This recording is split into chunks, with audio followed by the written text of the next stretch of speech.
Yeah. I can hear everything now. All right. So 9:34, with everybody here, we'll go ahead and call the meeting to order. And just before I adopt ask for a motion to adopt the agenda, a couple of announcements here. So we had, over the weekend, we had a fire in Blue Ridge, the general store caught fire.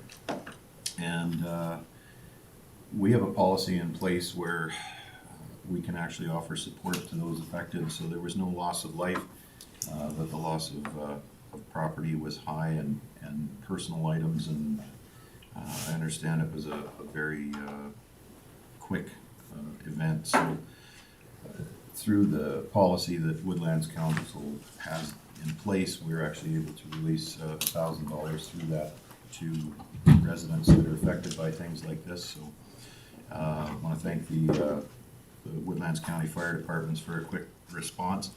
And I also spoke to everybody ahead of this one, so we wanted to make a quick announcement on this one too, that we stand in support with Ukrainians and their families that are living here in Alberta during this time of conflict, and that our heart goes out to them and Woodlands County residents with family and friends in Ukraine that are affected by this invasion of their homeland. Ukrainian people have a deep connection with Alberta's history, and their culture can be found across the province from Vegreville to Calgary to right here in Woodlands County, where some people with Ukrainian heritage have decided to call their home. I encourage residents to reach out to your neighbors who have friends, family, and connections in Ukraine, as we have no doubt that they're struggling watching these events unfold. Our greatest strength is as a community when we come together and support each other. That support is needed now more than ever. And for anyone looking to help the Ukrainian people displaced by this senseless attack, please consider donating to the Ukrainian Foundation.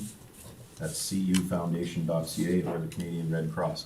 And all of those donations to the foundation will go towards providing humanitarian aid for those in need in Ukraine. The federal government will also match Red Cross donations up to $10 million.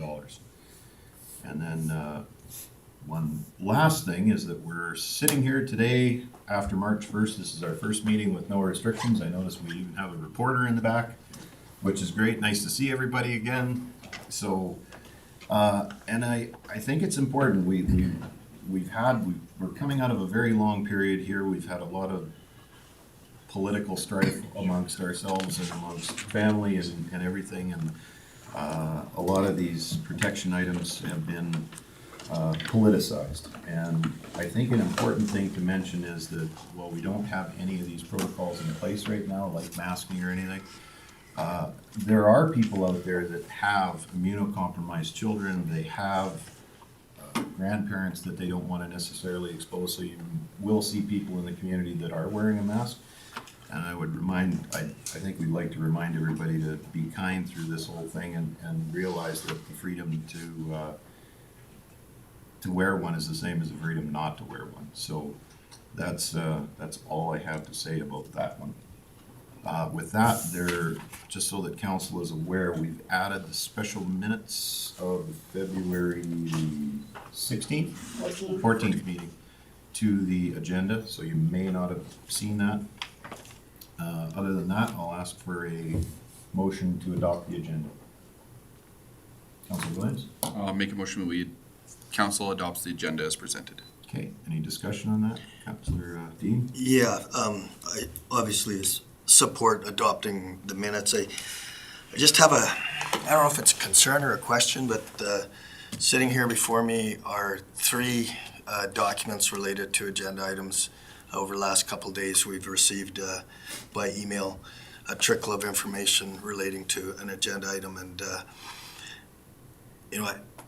I have a concern with that I haven't had an opportunity to digest this information and formulate a thought on it. It's nothing that's threatening. We'll get through it, but I think it contributes to making our meetings longer than they need to be. So I'm not sure why it's coming to us now and it wasn't on Friday, but I do want to register a point.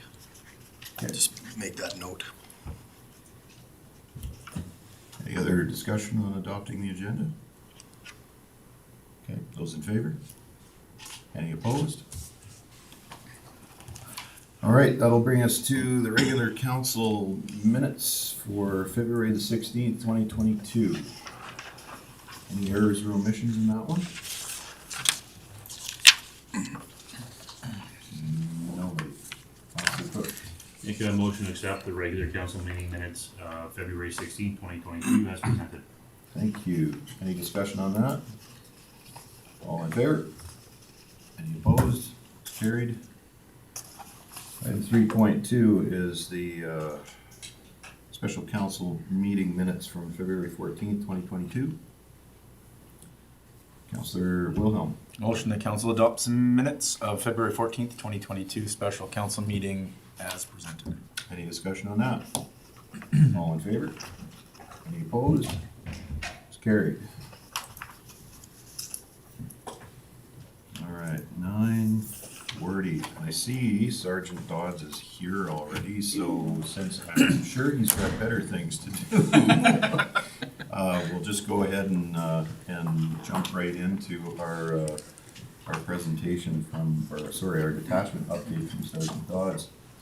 So welcome, and yeah, thank you for taking the time to come and talk to us about our other end of the county. Yeah, thanks for the opportunity, Mr. Reeve. Yes, yeah, there's a little bit of a change there.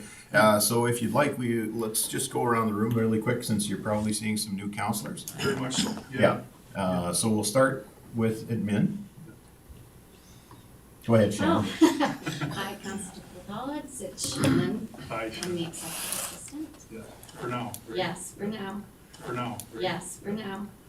Thanks for coming today, Alicia Forbo. I'm acting in CAO Gordon Frank's Good absence. morning, Alicia. Devin Williams, Division 7, Fortis and Boyd, Timu. Yep. So, everybody? Bruce Prestige, Blue Ridge area. Bruce, Dave Push and Summel. Dave. John Burrows, Reeve.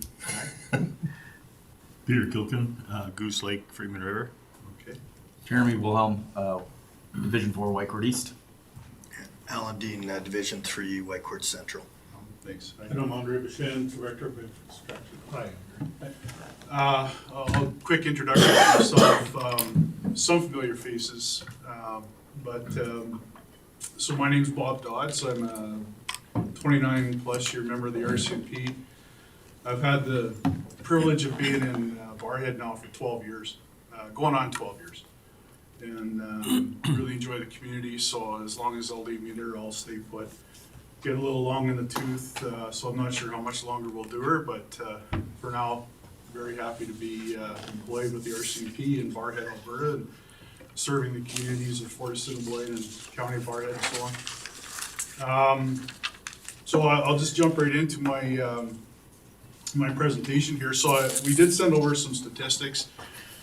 What I sent was the calendar year statistics for January to December for 2021. So they're now 3 months or a little over 2 months out of date, but that has a 5-year comparator. And what I can tell you is that 2021 was one of the better years we've ever had. And so there's 2 pages. The first page kind of broke up into 3 categories. The top is what we call persons crimes. So that's crimes that one person commits against another, assaults, threats, everything from murder to one person shoving another, right?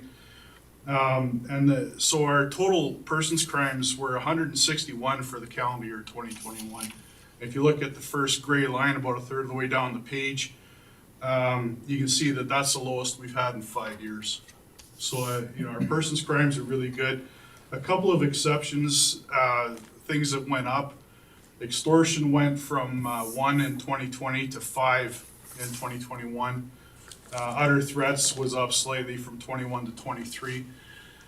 And a lot of the crime trends that we're going to talk about today, I'm going to attribute to COVID. Extortion is threatening to do something if somebody doesn't do something for you, right? And a lot of what we're seeing, it's only 5 through the calendar year, but what it is people sending pictures online that maybe they shouldn't be to somebody they think they're sending it to that turns out to be somebody different. But the reason I'm gonna push that back to COVID is just people spend a lot more time online and have more opportunity to find themselves in the wrong place, in the wrong circumstances. So that's one example of what I think anyway, we might attribute to the whole pandemic for the last couple of years. The criminal harassment up slightly. Criminal harassment is, by definition, is repeated besetting, following, contacting, communicating with somebody who doesn't want to have any communication with you. So, and that number's been high across the board. Like, it's not as high as some of the other numbers, but it's higher than what I would expect. And I don't really have an explanation for that. I wish I did. Those are the numbers that went up anyway for persons crimes. Property crimes is the second sort of third of the page. Again, the second dark gray line, 2/3 or 3/4 of the way down the page. Lowest property crimes we've seen in 5 years.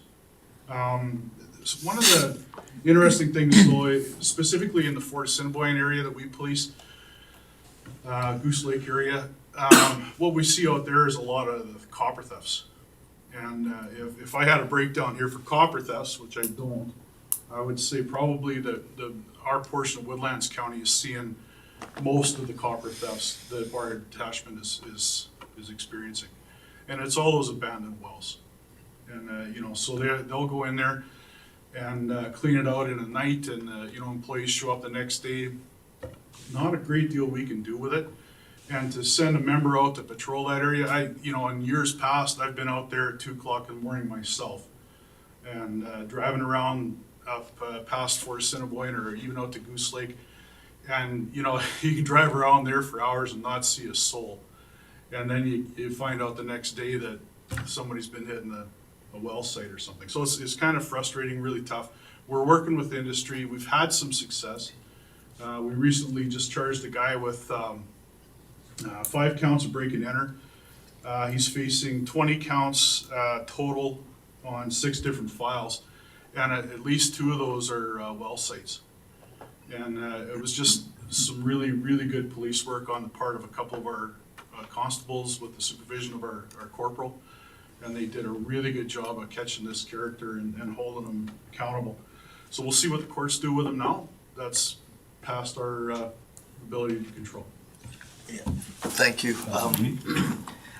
You kind of segued right into my question. You said you'd see what the courts do. These are charges, these aren't convictions? Correct. Yeah. Okay, thanks. Yeah, absolutely. Yeah. So it's the old story. I'm bound by the Rcmp Act not to criticize courts or government, so we'll just leave it at that. The bottom kind of quarter of the page is other criminal code, and then at the very bottom you see total criminal code numbers. 892 criminal code offenses reported to the Rcmp in 2021. Again, the lowest in 5 years. And I lean on the word reported there a little bit, because often I'm told, well, we don't even phone the Rcmp, we don't even tell you. And that is consistent in every community I've ever policed in 2 provinces. And, my response to that is, if you don't tell me about it, there's nothing I can do about it. Don't come to me after and say, well, I didn't tell you about it. What's the point of that? Give us a call. And, I'm going to segue into suspicious person vehicle on the second page, 232 complaints this year, which is lower than I wanted, because suspicious persons vehicles, that's the vehicle that's trolling up and down the grid roads at 2:00 in the morning, and somebody looks out and sees it and calls the police. And so those 232, probably we didn't find anybody, because if we did, it probably would have been scored up as something else. But the mantra is, if you don't call us, we can't do anything about it. If you don't call us, I will guarantee you 100% we won't find that vehicle. If you do call us, I'm not going to promise we'll find it, but we'll make the effort. So this fella that we got, the 5 break and enters, the reason we got him was that he had stolen a snowmobile. The owner of the snowmobile is watching for that machine. At 2:00 in the morning, he spots it, phones the Rcmp right away. two of the guys go out, they call a member over from Westlock, and they just start shading him, following him from a distance, because you know you can't chase a snowmobile. Eventually, they find him at the landfill, town of Barhead landfill, approach him, arrest him. He's got a loaded 9mm pistol. He's got the stolen sled, he's got tools. And then one thing leads to another, and that's eventually we solve a number of break-in enters, tie him to some of those well sites, all because somebody called us. Somebody was interested enough to call us, right? So that's always been my mantra, call us, give us a call, give us a chance to succeed, right? Other interesting stats on here. On the second page, Mental Health Act calls. This was a real surprise to me. So it's about a third of the way down the page. You'll see Mental Health Act, 79 calls last year, down from 123 the year before. And I really don't know why. It's interesting to me that went down. It always feels like it's higher, but for whatever reason, that was down quite a bit. Mental Health Act, of course, is a person in crisis. So we'll attend. Most of the time we can resolve it, without taking anybody away. At the very bottom of the page, you'll see Form 10 MHA brackets reported. So 10 times last year. The first 3 years you'll see are zeros, and that's because that was a new statistic they started tracking year before last. So 9 to 10, very consistent from 20 to 21. But the Form 10 is significant because what that means is that we have arrested somebody under the Mental Health Act, then we transport them into Edmonton, and so we're taking a member out of the community into Edmonton. If it's a very volatile situation, probably 2 members. They take them to the hospital. They have to go to what's called a designated facility, and that's always in Edmonton for us. And then you take them to emerge. You sit in line until that person is admitted to hospital for assessment, and that's when the members can be released. And that, so it's a minimum hour drive in there, call it hour and a half back, plus the time you're sitting in emerge, waiting for this person to be admitted. Very time consuming. And I know there's conversation between the province and AHS and the Rcmp and so on to try to find other ways to deal with this, but it's very resource intensive for us. Yeah, just a question. I was involved in a case where the police sat for a number of hours to have somebody who's Form 1, I guess they call it, admitted. Do you find there's an issue because in that instance, it was a medical doctor that attended, there was no mental health professionals, and they actually were trying to let him go? I'll answer it this way, that the vast majority of times that we take somebody in, they're released immediately. I mean immediately. Yeah. And we had one case a number of years ago where the person that we transported in beat the member back to town. Yep. So the member had another job to do in the city. By the time he got back, there's this guy walking down the street. In fact, I've had medical doctors phone and tear a strip off of me for sending this person to hospital. And yet, we're not obviously medical professionals, but the behaviors we see, I mean, we're bound to act on them, and we do the best we can. And so it's tough because some of the things that I've seen where a person is released just flabbergasts me. People who are violent and deranged because of mental illness, and yet they go in there and they present normal and off they go. So it's tough, and then you deal with the fallout from family and friends. Why isn't this person in the hospital? Why isn't the RCMP doing their job? And it's out of our hands, same as the courts, right? So it's a tough situation, something that we try to manage as best we can. Motor vehicle collisions. Sorry. Constable Dodds, Sergeant Dodds, question here Through the from chair, Council Preston. Sergeant Dodds. I sit on the Victim Services Board, and we're finding that the province wants victim services to get more involved in the mental health. Is that a thing that can help you guys so that you don't have to do so much? You know, that's an interesting question. The more help there is, the better, but our victim services advocates are no better trained than we are, and probably not as well trained as we are. So, you know, if a family is receiving support, that's a good thing. All dependent on how that transpires, because we've all seen and heard the stories from across the country where police attendance at a seemingly benign situation results in tragedy. And when you're dealing with somebody in mental health crisis, it can escalate from zero to everything in an instant. And you know, so if you're putting a victim services advocate, for instance, into that situation, are they safe? You know, and they talk about stopping police from attending these situations. Another one is what we call a well-being check. You know, somebody hasn't heard from somebody for a week. Would you please go check on them? And you know, it's a very benign sounding situation, and yet can result in tragedy. You know, so the argument is, let's not send a police to that. Let's send a social worker or a healthcare worker or somebody else to it. They're neither trained nor equipped to deal with a violent, volatile situation. Maybe, you know, you just don't know. Maybe it doesn't escalate because the police aren't there. Maybe it does.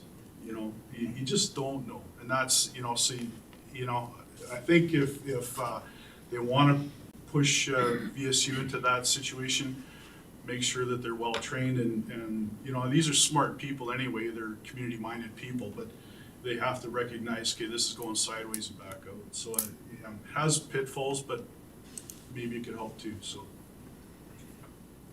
good question. Motor vehicle collisions, so that's about 2/3 of the way down the page. Total MVC is a dark gray line there, 322 for the year. Again, the lowest in 5 years. Perhaps COVID related because people aren't driving around as much. I don't know. The interesting thing is injury motor vehicle collisions was 27 from 12 last year, but that 12 is an anomaly because it was half of any other year. So we're just kind of back to normal in that sense for motor vehicle injury motor vehicle collisions.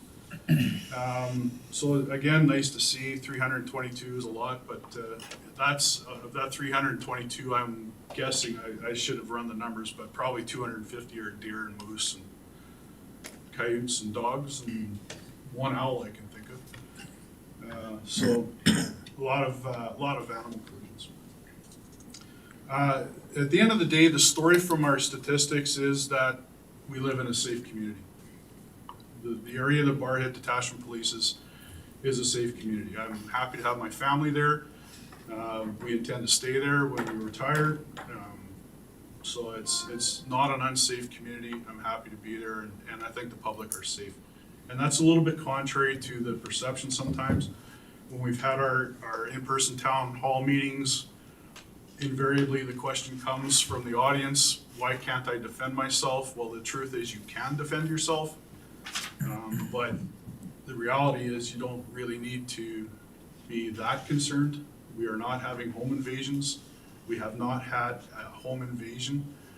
We had that incident at Fort Assiniboine back in December, early December, which was close, but you know, again, these are people that are known to one another, and the random home invasion is not happening in our detachment area. It's a safe community. Councilor Dean? Just a couple of questions. The first one relates to roadside suspension, both drugs and alcohol. The stats are all not applicable or not available. Yeah, and I was asked that at the town of Barrhead council meeting, and didn't have an answer there, nor do I have it here, and I should have been ready for that, and I apologize. I don't know why that's blank. Sure. Okay. And not a big deal. It's not like you have to send out a report afterwards. Just was curious. Yeah, yeah. Whether it was jurisdiction So the new legislation is giving us a lot more efficiency, I guess, in policing impaired driving, impaired by alcohol specifically. So we started with the mandatory alcohol screening that came in a few years back, where every motorist can be directed to provide a breath sample at every traffic stop. You know, you roll a stop sign, you can be, here's the roadside screening device, blow. And failure to do so escalates very quickly and can carry the same penalty as an impaired driving charge, right? So that was a good tool, and then now essentially what they've done, the province, is removed it from the court system. And it's just really streamlined our procedural way of doing things, so that instead of spending a full shift basically processing an impaired driver, it's a couple hours and then we're done with it. And it goes to an adjudicator instead of provincial court, and we're finished with it. So it doesn't tie us up like it used to. I had a conversation with a fella, he was, this is about 5 or 6 years ago. He's a British Columbia Supreme Court judge. He was also the father of the girl that was our corporal at the time. So this fellow was in town visiting her, came to the detachment for coffee, and we had a really good conversation with him. And BC went this route with administrative driving prohibitions and so on long before we did. And I'm really old, and I go back to the day when I did a lot of impaired driving investigation, and so I was very reluctant to see this change because I felt like I was being effective. And so now I asked a BC Supreme Court judge if these changes have had a positive impact on road highway fatalities and so on. He says absolutely. And that's going back, like I said, 5 or 6 years ago. But if it's having a positive effect on fatalities on the roads, that's to me all that matters. I've taken far too many dead people out of vehicles. You know that. So. Councillor Dean, then Councillor. Sure. So I just want to follow up with the second question, and perhaps I don't want to put you on the spot, but the Reeve and I attended a presentation by a couple of members of the Rcmp on Monday, giving us an understanding of the ramifications of changing to a provincial policing model. And I don't know if you're at liberty to give a comment, but I'd certainly like to hear your perspective on whether you think it's reasonable, realistic, and what that might look like. Yeah, good question. So I got 30 years, I'm gonna retire soon. If I put my foot in my mouth, I guess. So I'll talk about myself for just a second. I'm a second generation member of the RCMP. My dad joined this outfit in 1957. Very proud of the organization. Very proud of the organization. And I don't think there's a better police force in the country. I do not believe that anybody's better than we are. I think what we have right now, from coast to coast to coast, if you need a police officer, you stand a good chance of bumping into a member of the RCMP. You're gonna find somebody who has consistent training, ethics, equipment, support. And I think if I'm from Alberta and I need a police officer in Nova Scotia, if I find a member of the RCMP, it's something that's familiar to me and comfortable for me. So there's that. I think right now that what's driving our crimes, our property and our persons' crimes, is addictions and mental health. And I think if we took, however much money it is that's gonna cost us to flip over and put it into addictions and mental health, I think we would really accomplish something. And I've been saying for a long time that until we resolve the addictions problem in this country, because it's not just Barhead, Whitecourt, Alberta, it's the country, where the police cannot solve this problem. You put somebody in jail right now for weeks or months, they're gonna get back out, get right back at what they were doing. So until we resolve addictions, I don't think the police are not gonna solve the problem. We can keep our fingers tight, but we're not gonna change the overall picture. So maybe I didn't answer your question. Well, I'll tell you what, it's absolutely consistent with the conversation I had with members of the local detachment. I happened to be there yesterday, and the subject came up, and that's exactly what they said. Yeah, well, it's, we're far from perfect, right? Yeah, and I've always also said that until they give us something higher besides human beings, we're not gonna be perfect. But we do the best we can. And our members, we work in these isolated communities. We got a good pay raise here last year. And that made us competitive salary-wise with municipal and other provincial police forces. But the EPS doesn't police some of the far-flung communities we do. And it's hard to attract people to that. And even some of the people we do get are shocked by the circumstances we work under. So, I'll go on to say this, that to have the province having that conversation has been very difficult on morale, very difficult. And it doesn't matter where you work in this province. If you're a Mountie, it's been hard to take. That's just the truth. So, I hope this whole thing is resolved one way or another quickly to get the questions out of the air. But in the meantime, I think our members are doing terrific work, and we'll continue to serve the community as long as we have the privilege to do so. So for the benefit of the rest of the council that maybe didn't get a chance to see that presentation, one of the main areas that the presenters wanted people to be aware of and to consider was the recruitment point. So, under provincial model, upward of 2,500 members would have to be recruited. And in my mind, I just sort of made the erroneous assumption that everybody would just transfer over. And apparently that the prevailing opinion is most of those 2,500 are going to find employment somewhere else in the country. Yeah, if you look at Surrey, BC, and I don't have any inside information or any real current information, but what I think we should be doing is watching what happens there. That's the biggest detachment for those of you that don't know in the country. It's in excess of 900 members, I'm told. I've never been there, but it's big. 900 members is bigger than many of the provincial divisions that comprise the Rcmp.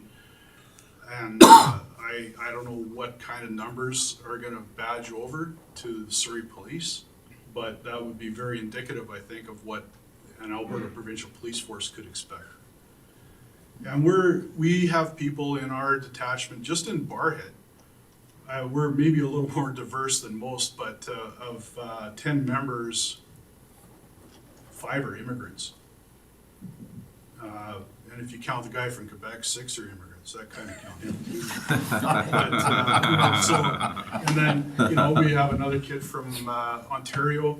We have a couple of Albertans, and I'm from Saskatchewan. But, the day of recruiting the Alberta, Saskatchewan, Manitoba farm boy, for lack of a better term, are over, because there aren't as many of them as there used to be, and they got other interests. If we could hire all Albertans, I'm sure they would, and they'd send them here, but we're just not getting them. So if Alberta goes the Alberta Provincial Police, the RCMP steps away, a lot of the people that are here from out of province may want to go back to their home province. So yeah, I don't think it would be a quick and easy transition. It has its pitfalls. Okay, thank you. Yeah. Councillor Coolkin. Yeah, through the chair to Sergeant Dawes. Just a curiosity, I live on Highway 33, just probably the last place before you get into the Swan Hills. One of the conversations we've had here previously was about the registering surveillance camera. that, and I've had a few residents ask me, you know, when there would be a workshop in your area for us to understand what kind of cameras would be best suited and all of that stuff. So just so you know, there is an interest for that, because we have some you know, specific choke points there where a camera could be on private property where you would have access to that, because the landowners would like to see a little bit more. Okay. Because there is fuel disappearing, Oh, which is getting very expensive. yeah, yeah. So, Let's just talk about surveillance cameras and so on real quickly here.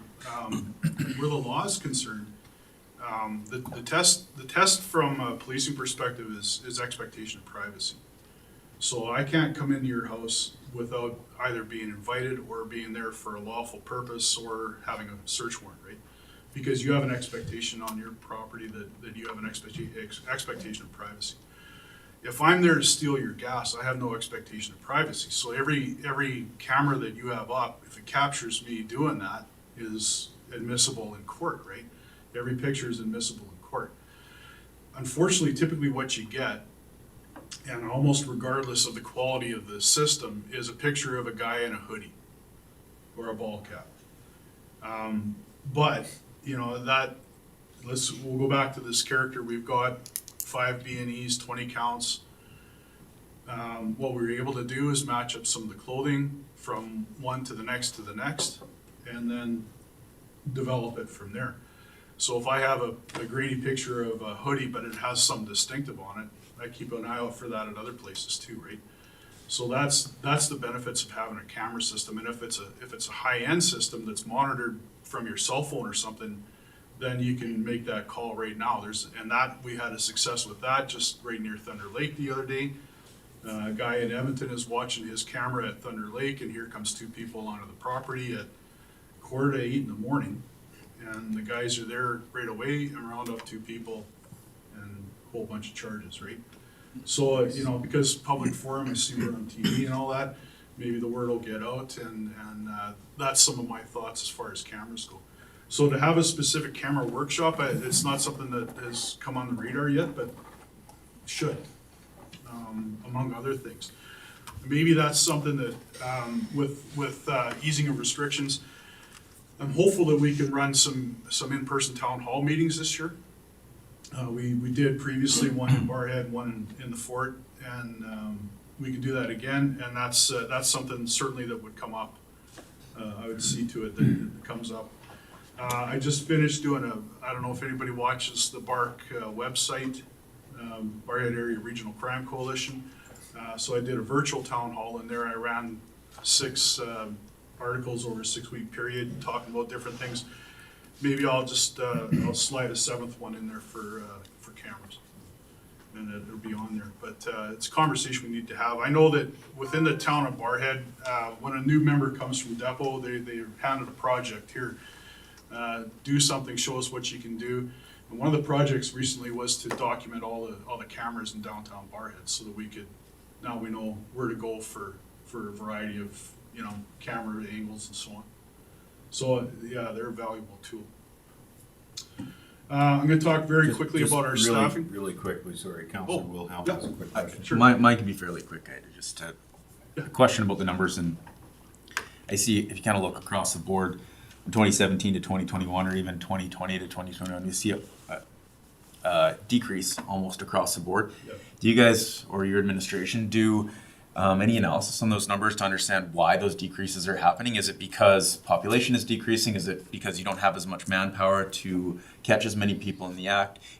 Do you do analysis in that way? Like, why are the numbers dropping across the board for everything? Yeah. Because I think that can help you guys in the future, right? Is Sure. it something you do? Yeah, so there is an analyst position at Eastern Alberta District Headquarters in St. Paul, who, you know, but they analyze for the entire district, right?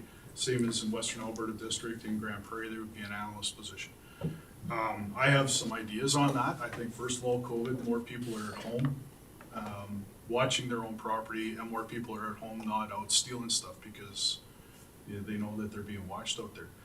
we can see definite trends if we put the right person in jail, and even for a month, you can see a trend. And one recent one was theft of motor vehicle, and our numbers were up a little bit last year. Where are we here? So it went from 74 to 80 last year, but we had a period there where we hadn't seen it. We were seeing a vehicle stolen almost on a daily basis. And then we found a guy, put him in jail, and it stopped, period. And then he got out of jail and it picked up again. So you can see that trend real quick. And it's, so now we're back to talking about courts and so on, and there's a lot of frustration. But we certainly do our best to try to analyze what's going on with these trends. Break and enters, we'll talk to the surrounding detachments. Are you seeing an increase in these? Do we need to put something together, work on it? So, yeah, there's a lot of analysis goes into that. I'll talk quickly about our staffing situation. So Barhead Detachment has 10 positions on paper. Right now, we actually have 11 members. We've had a member on assignment from Westlock Traffic for a little over a year, just while he tries to work through a transfer situation. So he is transferring, so we're gonna see him out of here probably spring. We have another member who just got notified of a transfer, and so he's off probably also spring. And I expect one more person to go summer or fall. So that's the nature of the RCMP. It is what it is. So, and what I expect to see is a couple of new members from Depot come in to replace the 2 permanent members for Barhead. So by Christmas time, we'll probably have 2 brand new members and start building them up from scratch. So otherwise, we're up to strength. We have a corporal for the first time in a little over 2 years. Phil Vicente came to us, so it's nice to have that supervisor there full time. So we're in good shape for staffing purposes. The last thing I want to talk to you about is the annual performance plan. I've already made a pitch to County of Barhead, Town of Barhead, for your input as to what you would like to see the RCMP focus on in the Barhead detachment area for the coming year. I haven't got answers from them yet, and I don't expect one because I'm sort of springing it on you here. But what I usually hear is visibility of police from elected officials. Makes sense to me, but visibility means different things to different people. I've always said I could put 10 members and 10 cars and drive around in the day, all day long, and we'd be very visible, but not as effective, right?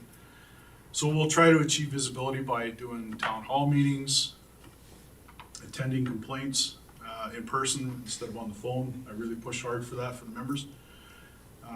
And any other ideas that this is visibility. This is me trying to connect with the communities and communicate with you guys. So, Just a question from Councilor Dean. To that point, I'm sure you're aware of this, but the detachment here periodically goes and checks businesses downtown. So either my wife or I have shown up at our front door and there's a business card of a local member that, just basically letting us know that, he was in the area, he was checking things out.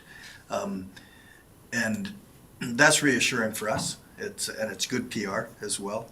I'm not sure if that's something you guys are thinking about or. Have to talk to Ted Zattery and no, it's a good idea. It's not something we've done. Sure, yeah. But it's a good idea. And, the rural nature, it makes it harder for those people to come and drop business cards in. Yeah. But even a knock on the door, hey, we're in the area or whatever. Yeah. It's interesting times. We'll talk about Freedom Convoy just very. I'm hearing a lot of, and I'm not trying to shoot that idea down by any stretch, but just to point out a policing perspective on something that there are a lot of people, I am told, arming themselves for when we come for them. And the truth is we're not. it's kind of a heartbreaking situation for me to think that here's somebody at their kitchen table clutching a rifle for when the police come, and we're blissfully unaware that they're thinking we're coming. However, if we are some night out driving around the county and pull into somebody's driveway, are we now coming for them? And that's, it may sound far-fetched. However, about a year and a half ago, 2 of our members were stopped with a vehicle on a dark road, and for whatever reason, they hadn't put their emergency lights on, and the homeowner next door came out and fired 2 rounds at them. Not at them, towards them. That's again how quick it can go from nothing to everything. So it's not a bad idea by any stretch. Perhaps in the daylight we'll do that. Yeah. Bring a white flag. And wave a white flag or something. So, You think you're unpopular, you should try campaigning. Can't is there defend anybody yourself. from the media here today? They're not very popular either. It's tough times. It's a lot of stress, right? And we see that when we go to the door anywhere. And I was a volunteer firefighter for 7 years. I always said the best thing about that is when you show up as a firefighter, everybody's really, really happy to see you. Not as a police officer. Maybe not when you're campaigning either. But Depends a what lot job. of stress out there, so we try to alleviate that a little bit. So back to the APP, I like to push forward with visibility of police, and my thought is let's keep working on drug enforcement. That was one of the priorities for 21, 22, and that again, in my opinion, is what's driving our property offenses and our persons offenses. If we can keep trying to work on that, maybe we can have an impact. And if there's any other ideas, or if you disagree with that, I'm happy to hear it too. So I don't know how you want to approach that, Reeve. If you want me to come back again in a month or 6 weeks or something and get some feedback from you, or if you just want to send me a letter or something of that nature. I think it's actually probably a good thing is we deal with our policing priorities. We kick that to a governance and priorities meeting and have a discussion around that, and then we can actually have a good fulsome discussion about where we want to go on it, and then we can communicate that to both the White Court and Bar and Rcmp. Sure. Yeah. With of course with council's approval. Yes. Yep. Okay. Do you know a timeline on that? Well, we could have one tomorrow. I'm not trying to push it just so that I kind of know what to expect. But What's Well- your guys' timeline? Like when do you? Middle of April is when I have to have this put together and reported back. So Go ahead. Do we want to make a motion to that effect? Yes. Or do we want to have it in the discussion with the GMP agenda item? Yeah, let's do that. Okay. Okay. I was gonna ask you one quick question though, is, since I know everybody was panicking when, marijuana got legalized and this kind of thing, so, whenever I attended anything on the legislative side or at the policing side, they just basically said, if marijuana, think alcohol, pretty much the same thing. But there's no testing for it really on the impaired side. So how are you dealing with that? I'm wondering, and are you seeing an increase in it? Is it? there's an increase in minor offenses, and that is and if your analogy to alcohol is very, very good, because if you think of a can of beer, you can't have a can of beer in the console of your truck, nor can you have a joint. So it's a very, very good comparison. As far as has it changed anything, I'm not a proponent of marijuana, never have been, never will be, and that's perhaps the old guy in me coming out. That said, by far, the worst drug that we deal with is alcohol. And that includes meth, cocaine, heroin, all of those. Alcohol creates a lot more trouble in our society than probably the rest of drugs combined, just because of its prevalence and its acceptance. So that said, you know, we have a lot of problems in regards to meth these days. I can remember the very first meth I ever saw. It was about 2005 in northern BC, and I didn't know what that was. Now, you see it all the time, and you see the lives that it's disrupted. So while it's not as widespread or prevalent, when it gets you, it gets you. And I can't think of anybody that's kicked that addiction ever. You know, and like I said, I've been dealing with meth now for 17 years or something. And yeah, it's a bad one. I never thought I'd yearn for the days of cocaine.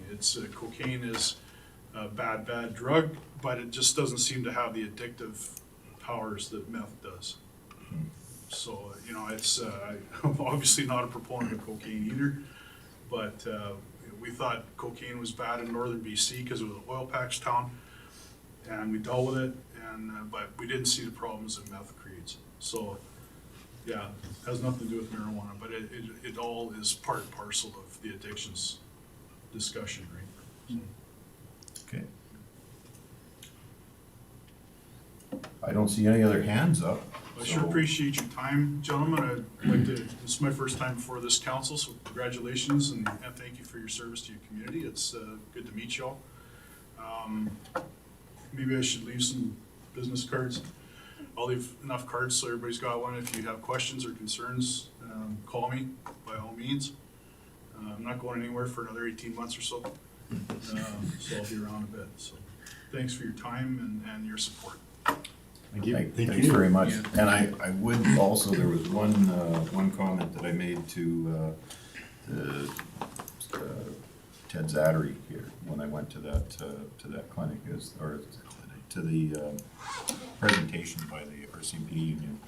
And the one stat that stood out to me was that 85% of people are happy with the performance of the Rcmp.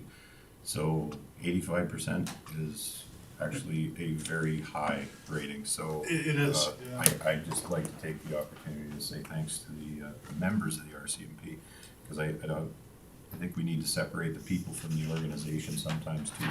And you guys do a very tough job, especially now, and you get to take a lot of that home with you, and you shouldn't have to, but thank you for that.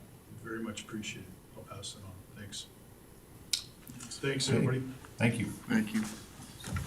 Go ahead, Councilor Wellman. Motion that council accepts the Barhead RCMP detachment update and confirms the priority issues for the AAP. Although I guess we didn't do that, did we? No, we I think just change that. To just take Change as that information. motion to accept the presentation for information. So I'll amend that, motion that council accepts the Barhead RCMP detachment update for information. Okay. Any discussion? All in favor? All right. Carried. Sorry, I gotta say that part. Seven.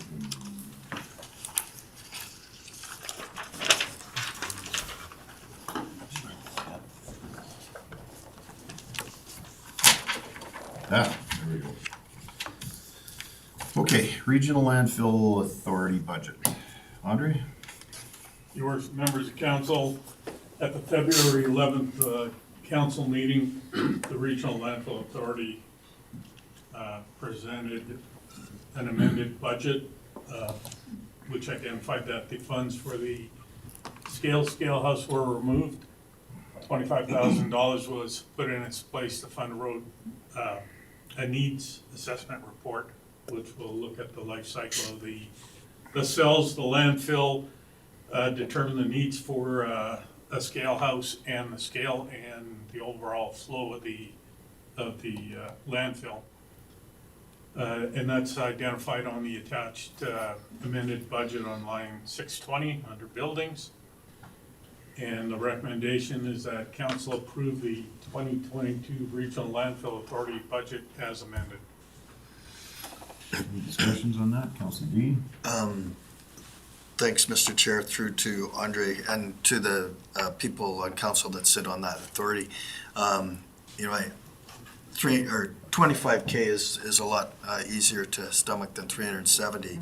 I just wonder, that number still seems large to me to do a study. Was there any discussion at the authority level? No? Like what comprises 25K for a study? Yeah, the scope of the study is to do, so part of it is the landfill split up into cells. So if you're gonna locate a scale house in a scale, are you gonna have to maintain roads to cells that are closed, based on where that location of the scale is? Because it's they say it was 30-year lifespan, something like that. Yes. So we have to look 30 years down the road. So we're trying to figure out what cells are filling up, where they're gonna wind up, all the rest of it. Again, I thought that was kind of information they may actually have, but apparently Yeah. they want to study on it, so. Sounds like you're gonna get lots of bidders for a 25K study on that, but. Yeah.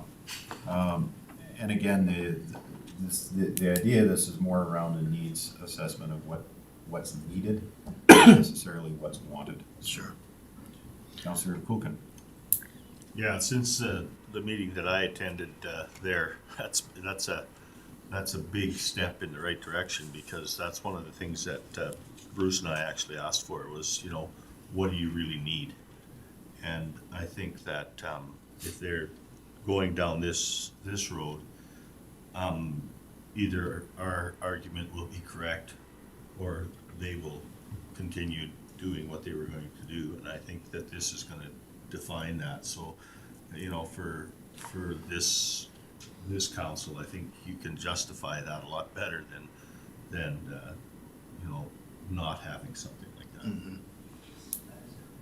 Councillor Bush? Honestly, I agree with all the comments. I mean, 25,000 seems like a little bit for a study, but I mean, if you're looking at a 30-year layout plan for our futures and needs, it could get pretty time inclusive, and it is still a lot cheaper than just throwing 370,000 out for something that we don't know if it's needed.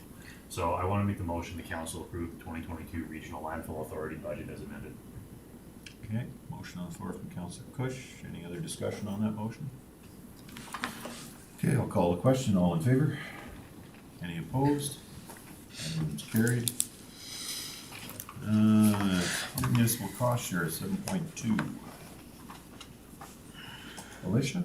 Your worship, members of council, this item 7.2 is before you today, resulting from one of the closed session discussions that occurred at the February 16th meeting. There was a request from council to look at forwarding the town of Whitecourt some additional funds while we're finalizing all the details on the current ICF agreement. So we're before you today with the request to send the town of Whitecourt $1 million, 500,000 towards the 2020 year and 500,000 towards the 2021 year. Okay, thank you. Any discussion on this motion? Councillor Kulkin?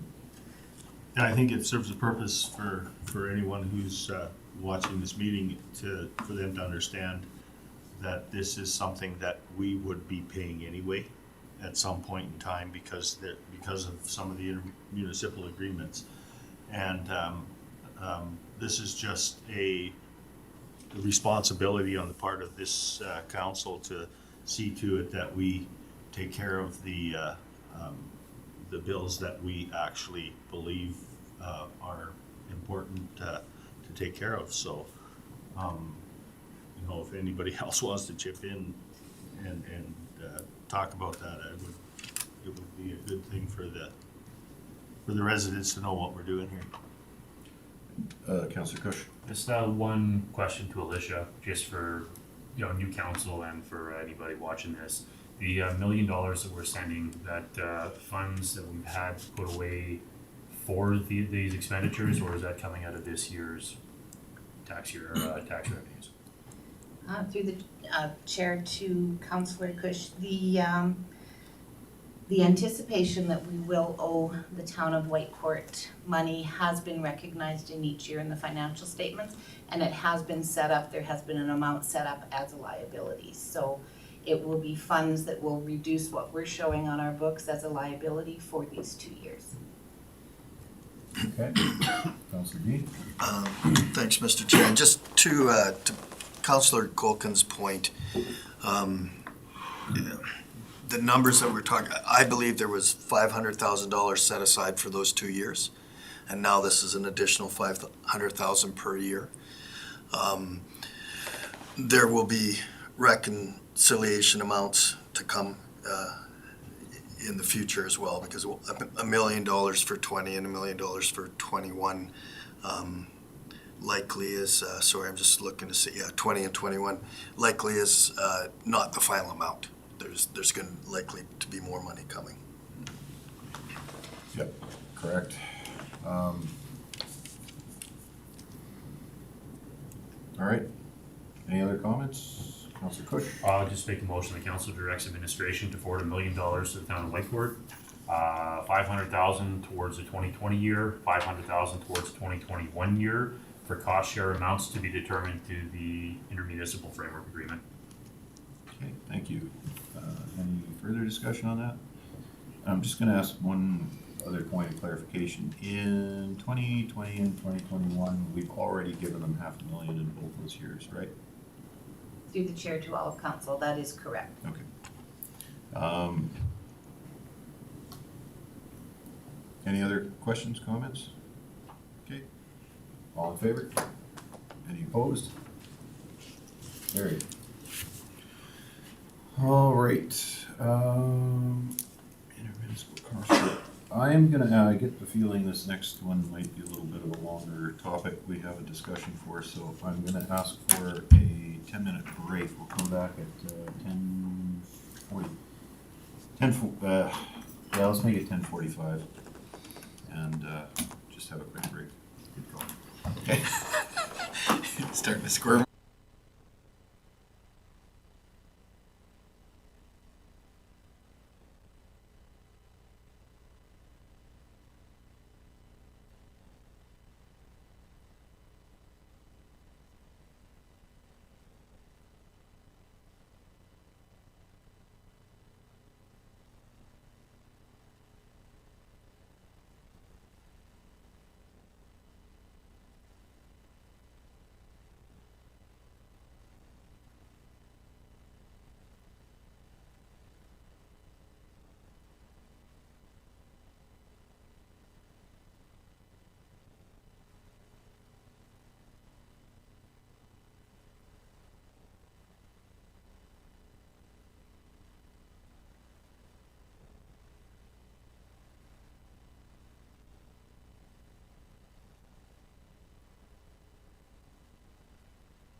lens cap off again? Awesome, thank you. So we're back from our break, it's 10:47, and the next item on the agenda is the Whitecourt Arts and Culture Center Library Project 7.3. And I've asked Alicia to kind of bring this forward a little quicker. The amount of conversations and emails that we're getting is certainly generating conversations, and I want to make sure that we're in a position as a council to hear from people and that we get this out quickly. So, Alicia, do you want to? Your worship, members of council, at the February 16th meeting, there was a discussion had about bringing forward to council some public engagement strategies and plans, and that is to be presented to council at the March 17th meeting. Through conversations with some members, it was chosen to put this on the agenda as a bit of a last minute item, if you will, but not meant to pressure council or to ask you to do anything ahead of what you're comfortable with, but maybe to also add some additional information that will be important for you to be aware of at the March 17th meeting. We have some information, and I've compiled some data for you on the separate handout 7.3 that I labeled. This data is not ready for public presentation. This is simply an information piece for council. I know we discuss a lot of financial items and what are the effects of X, and so I wanted to put something down for council to have that hard copy. So again, my apologies if it seemed to be rushing through or encouraging you to make decisions on anything before you're comfortable, because that was not the intention. So I'm sorry. Councillor Dean? Are you gonna go through, through the chair to, acting CEO, and thank you for this. This is, I know you and I had spoken earlier, and this was the type of information that I think, first of all, we need to understand, and then we need to put it in an understandable form for our residents. And so if I just go to the last one, 7.1 over 25 years, am I right in assuming what that means would be for a property valued at $326,400, there would be a $22.88 increase to their annual tax? Through the chair to Councillor Dean, that is correct, and I was careful in my examples to use the exact same criteria that had been used in some of the public education campaigns that are currently ongoing. And I will preface that if you take a look at the municipal only portion of the tax rate, the Woodlands County is significantly lower than the town on the residential portion. So Sure. it did not surprise me that the numbers fell that way for the Okay. residential sector. Okay, and then just to that point, from an information delivery point of view, simpler is better, right? If I don't know that we need to, not the word, I would support not disclosing everything, but like the numbers that make up our budget that's shown there, like the 413,000 and the mill rates. Is that what that is mill rates beside them? To the chair, Councillor Dean, yes, and all of the information captured in this document is available in one form or the other to the public, with the exception of the forecasting that I've done on potential future mill rates. Sure. And so we are using actual 2021 assessment data for Woodlands County. This data was published in our rates of taxation bylaw, so it's all information that has been available or has been presented over time. Perhaps a bit much for our meeting right now, but I felt that council needed to kind of have the top portion to understand where the bottom portion comes from. Yeah, okay. So yeah, I guess my comment is, love the information, thanks again. When we're ready to deliver something to the public, I think just the annual increases is probably what people are concerned about. I'm gonna go with Councillor Cookman first, then Councillor Kush. Yeah, through the chair to Ms. Bourbeau. First of all, thank you for doing this because this clarifies a lot of things on the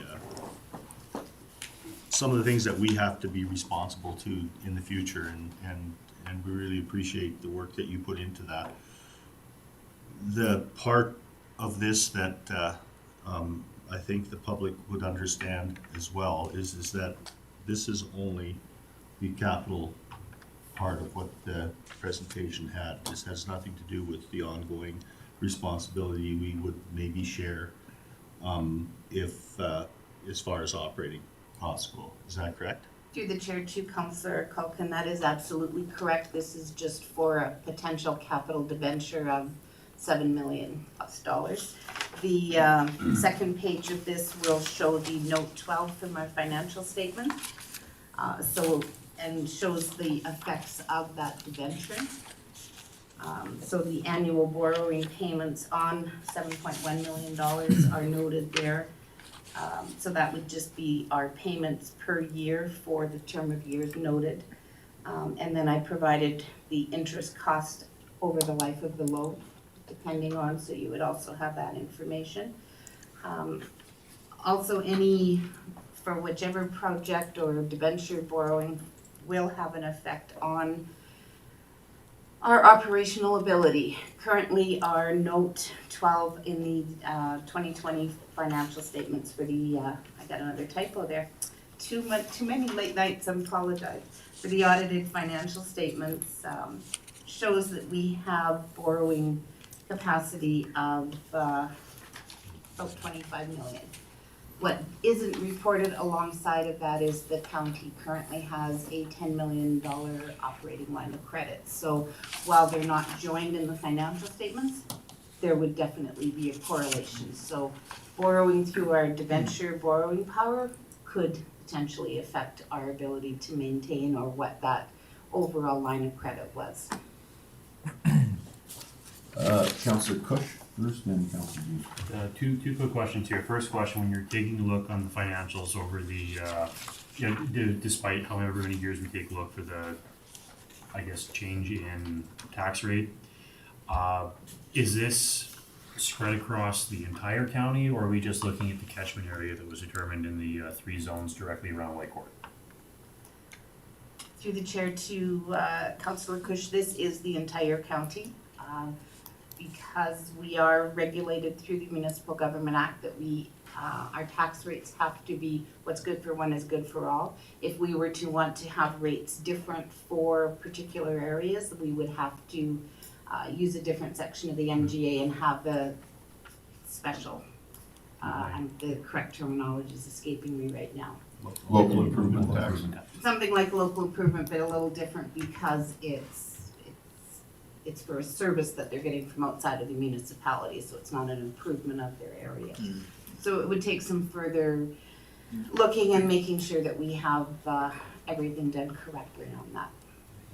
My second part here, looking on your second page here, it says the remaining borrowing power is just under basically $9 million that we would have for other debentures and stuff.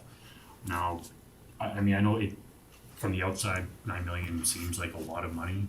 But when we were talking a couple of years ago with all the rain and stuff, East Mountain Road was 1.5 million you're looking at right there. We have another really wet season or something, like even West Mountain Road where the roads and stuff need to get done. We could run through a couple $1 million in other debentures that come up in a hurry and basically wipe out.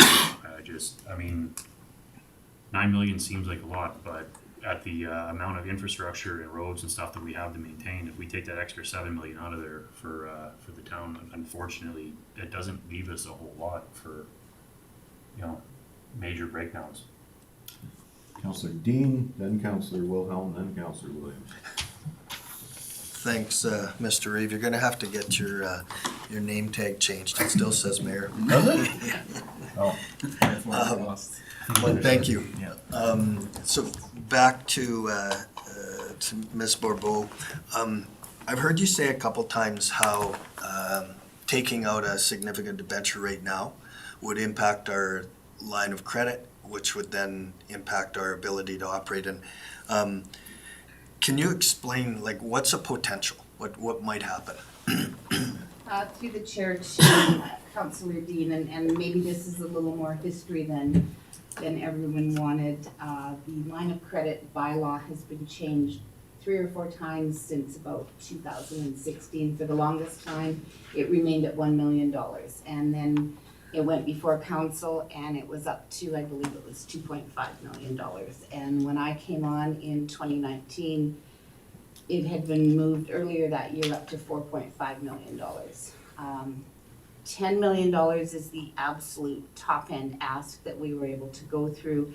And at the time we made that ask and brought it to council, we had your 2018 financial statements showed that you had 0 money left on December 31st. So we were in significantly very bad position in 2019, 2020, because we weren't certain what the tax payments were going to look like. So we raised the line of credit for Woodlands County to the absolute max to help us get through if tax revenues were not generated and collected upon as needed. We were in the line of credit for approximately 4 months in 2020, I believe, but we've never exceeded $2 million that I recall. So we had good cash flow coming in and we had reduced our expenditures enough that we were able to balance that out. In 2021, and I brought the report to council, and I believe it was under 30 days that we were in the line of credit, and we never exceeded more than $300,000. So again, we had some good cash flow, and just managing, and a lot of it is just the way infrastructure is reducing their projects. We also had some grant monies that were slow to come in, and that helped offset a few things. So we've been able to manage. We haven't necessarily needed the $10 million, and that's why I want to bring it to council's attention that while it shows we have significant borrowing power, it is impacted by the operating line of credit, which potentially, with whatever happens in our future liabilities that we have to come up to, we will, possibly be looking again. So just to clarify that, so thank you. Yeah, that certainly gives me better understanding. So if we have a $10 million line of credit, would it be reduced by either the payment based over 800 or based over 10, 20, or 25 years? Would that effectively reduce the line of credit by that amount, by that annual payment amount? Through the chair to Councillor Dean, potentially. Your borrowing power and then your debt servicing, there are percentages set by municipal affairs, and the lender would play a part in what our final outcome would be. I would have to have conversations with both who we chose to debenture or borrow the money through, as well as our current financial provider would have some say, because we submit our budget to our financial provider every year. We also report our financial statements to them. A comprehensive review is done. They are always looking for our ability to be financially healthy and viable, and they're not going to put their institution at risk. Okay, thank you. Councillor Wilhelm. I just, 2 questions, one for clarification, and I'm just trying to, on your last page here, where you have under assessment and the values that are there, like you can just start in the first box and we'll carry over to the rest, but when you say 413,142,580 at a tax rate of et cetera, like, what are these 7 line items? I guess I don't understand what those 7 line items are. I should have probably done I did bring down a copy of the tax bylaws. So those relate directly to the types of assets we have. So everything with the 3.1% tax rate for last year, that's residential in nature. So it could be farmland, it would be the subdivisions around. So those are residents where folks are living, or land that is able to be built on for residential purposes. Okay. Our next rate and those three classifications, they get into our, what they consider non-residential. It also includes our machinery and equipment for some of our larger ratepayers in the area, as well as the industrial assessments. Okay, that makes sense. I just Yeah, trying to and my understand. apologies, it was to fit on a page, but it does, the other side of this is all of the exact details as they would fall in our taxation bylaw. Okay, and then second question will be a lot easier. You got one loan maturing in 2022, and with these county audited numbers from 2020, would that, after 2022, with that loan maturing, would that change that remaining buying power in 2023? Unfortunately, the loan that matures at the end of 2022 frees up about $248,000, so Okay. not a significant change in the financial outlook. That's all I have. Councillor Williams. It's kind of late now. I was just going to add to what Councillor Kush was saying about tying that up might affect how much we can borrow. I know we did talk about some of the paved surfaces. We might have to use some of that for as well. So we'll be getting down on what we can actually borrow if we do go into both.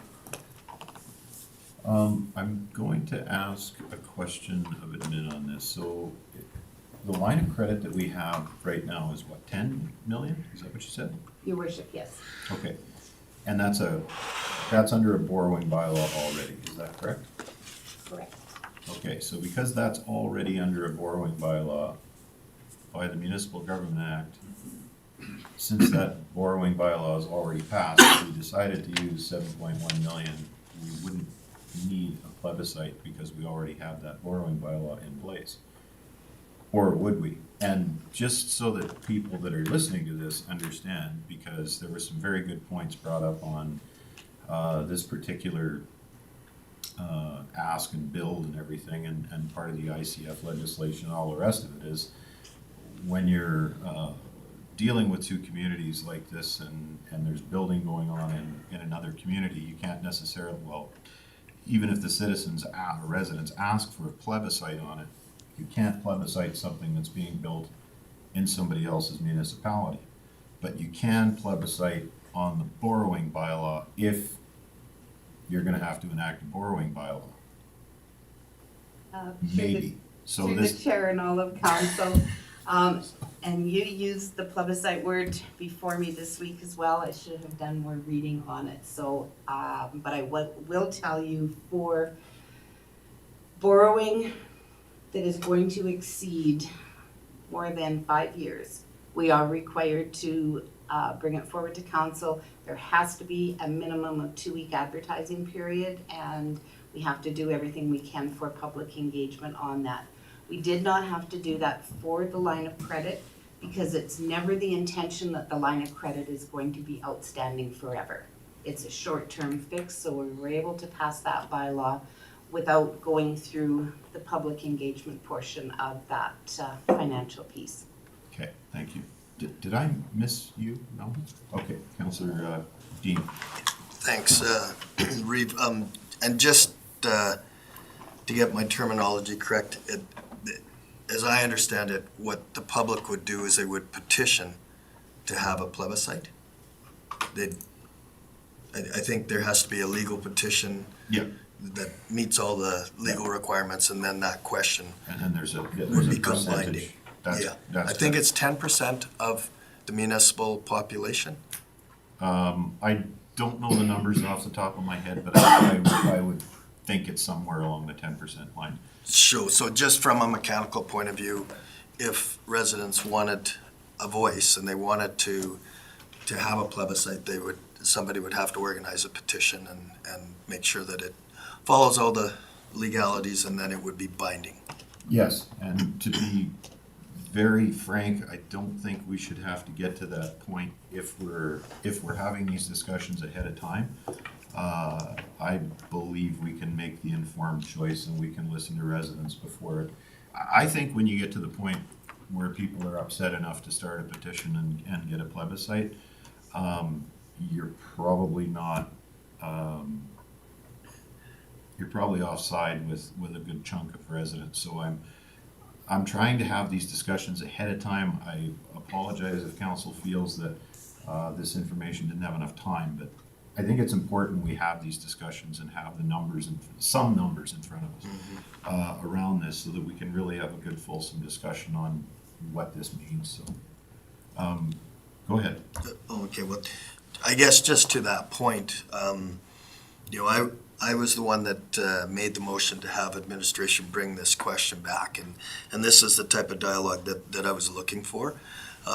That being said, when we come up with an engagement tool that we're all comfortable with and we put it out there and it's got everything in it that we want, I don't think there's a rush at this point. You know, I think we can take our time and make sure that this is saying exactly what we want it to say to get the feedback from the residents that we're expecting.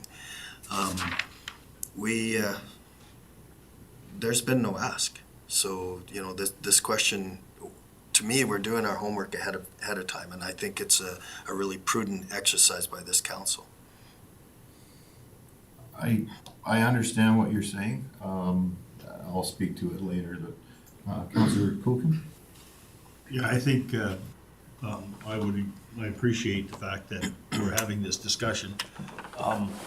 And I would agree with Reeve Burrows on the fact that if anything goes to petition, I think it would suggest that council hasn't done their job. Because we would be out of touch with our residents on those types of issues. I know that's happened in the past, a whole number of years ago, because we were involved in a petition. And so all of this, even though we haven't had an ask, we've had a presentation, and we should anticipate that there will be an ask because of the way that ICFs are structured. So I kind of have to agree with this discussion, and I think we should start moving forward in having our residents have a say in this. Okay. Councillor Just for clarity, Prestige? Yeah. on a plebiscite, so if there was a plebiscite to be started, it would have to be on the borrowing, not the agreement that. That's correct. Fine. Yeah, to my understanding, and again, this is part of the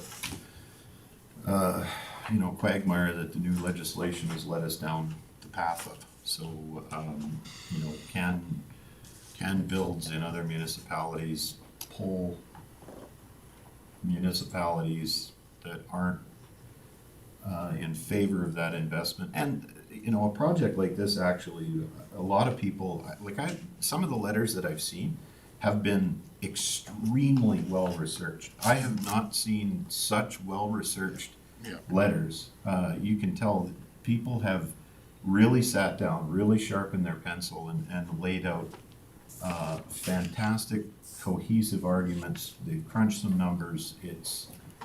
This isn't just an angry fist shooken at council or whatever. I understand where people are coming from right now, and we even had a brief offline conversation about the province. I mean, we're looking at the end of MSI funding to municipalities. We don't know how that. There's a lot of unknowns about municipal funding that's coming forward right now. So there's more unanswered questions than there are answered. And I think as far as the question of is there an ask? I was reading the paper the other day, and I think during the presentation they talked about having other municipal partners, and the council of the other municipalities that were mentioned were actually contacted, and the information came forward that they'd never seen the presentation. So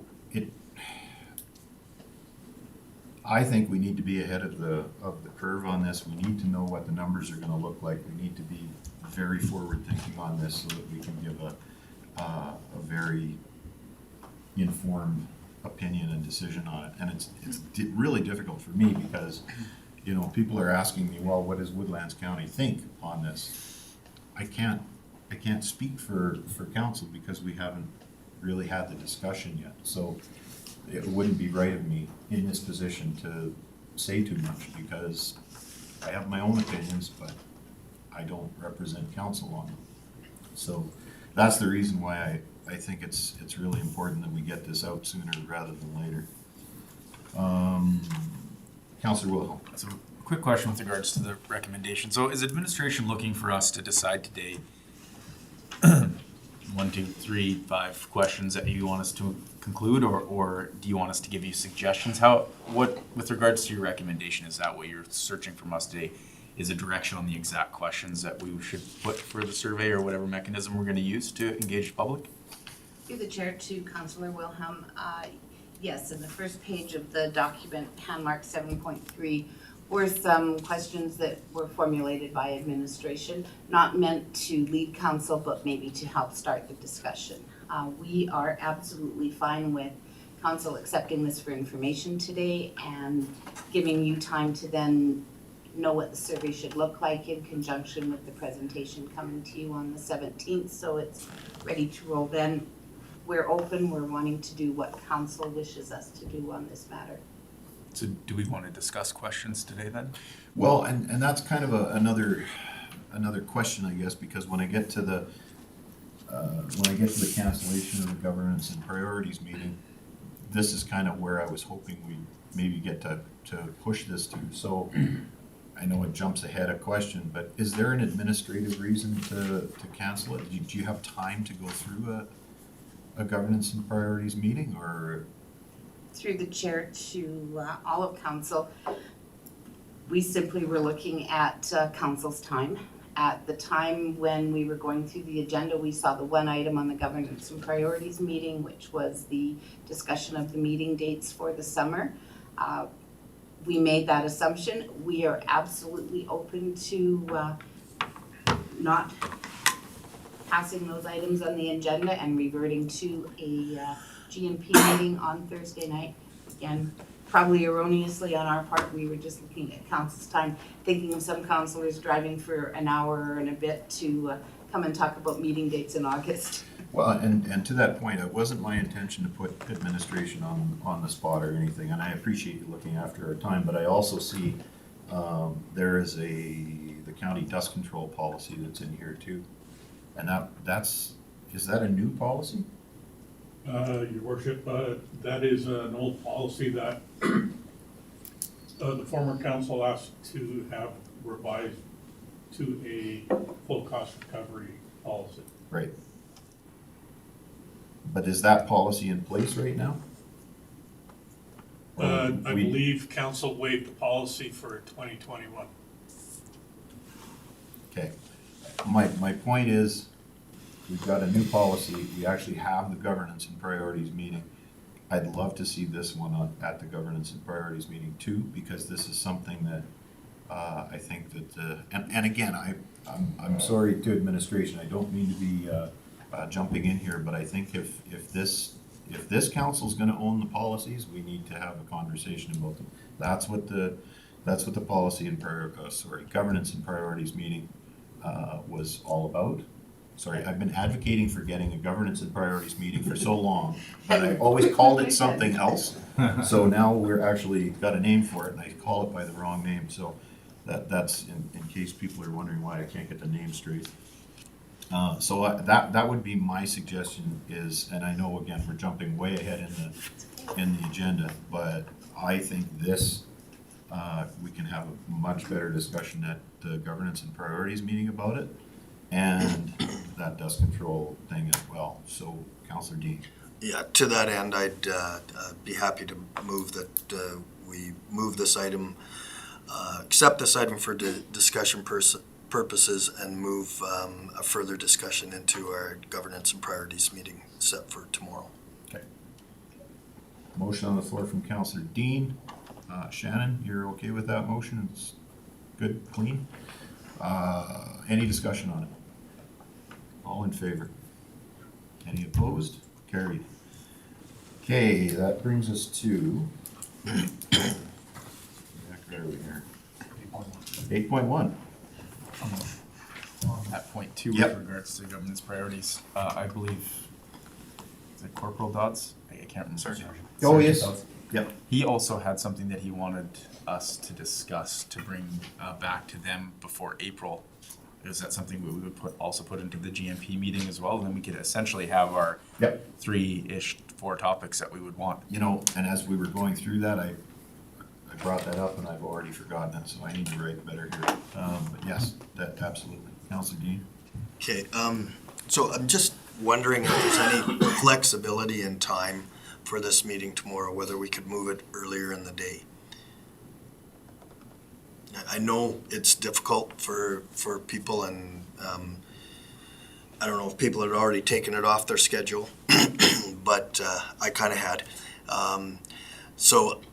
And that's fine, I can put it back into my schedule, but if people are flexible and we could move it to 1 o'clock or morning, I'm just asking if that works for people.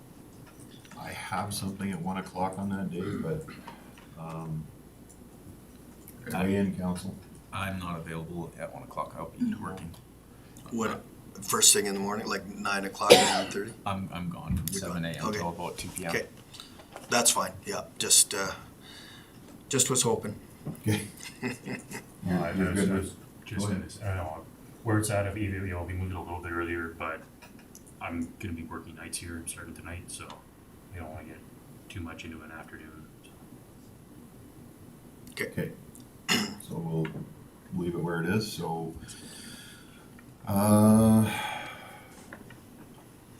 okay, so we're gonna leave the meeting for where it is tomorrow at 5:30. Do you need a motion? We need a motion to, Your worship, to not reschedule. no, we won't reschedule. What I was gonna say is we'll need a motion for those 3 items for the, governance and priorities meeting date tomorrow. So the 3 items would be the RCMP AAP, priorities. I think what's called AAP was the acronym. Priority issues for the AAP. And then you want dust control as well? Yep. And, Dust control, and the policy is 3202. and then Whitecourt Arts Cultural Center Library Project? Yep. And are we also moving the summer meeting dates there? Is that what, Do we need to do that, or can we just make a motion? I don't know. Yeah, you don't need to move it. You Okay, can just leave it. okay. And I will say you've already, Counsel and Reeve, you've already moved the Whitecourt Arts and Cultural Center and Library Project to the GNP. You've already made that motion. Okay. So I would suggest for this next one, this 8.1, that you just reiterate that the meeting's gonna go ahead tomorrow at 5:30. That is good enough for your motion. When you get to 8.3, that's when I would make a motion that you're moving that to the GNP. It just makes it cleaner and you're not jumping all over the place. Yep. Sorry, we had a lot of little pieces that didn't quite fit together there, so. Yeah, no, and that's I'm fair. trying not to make a mess of it on you.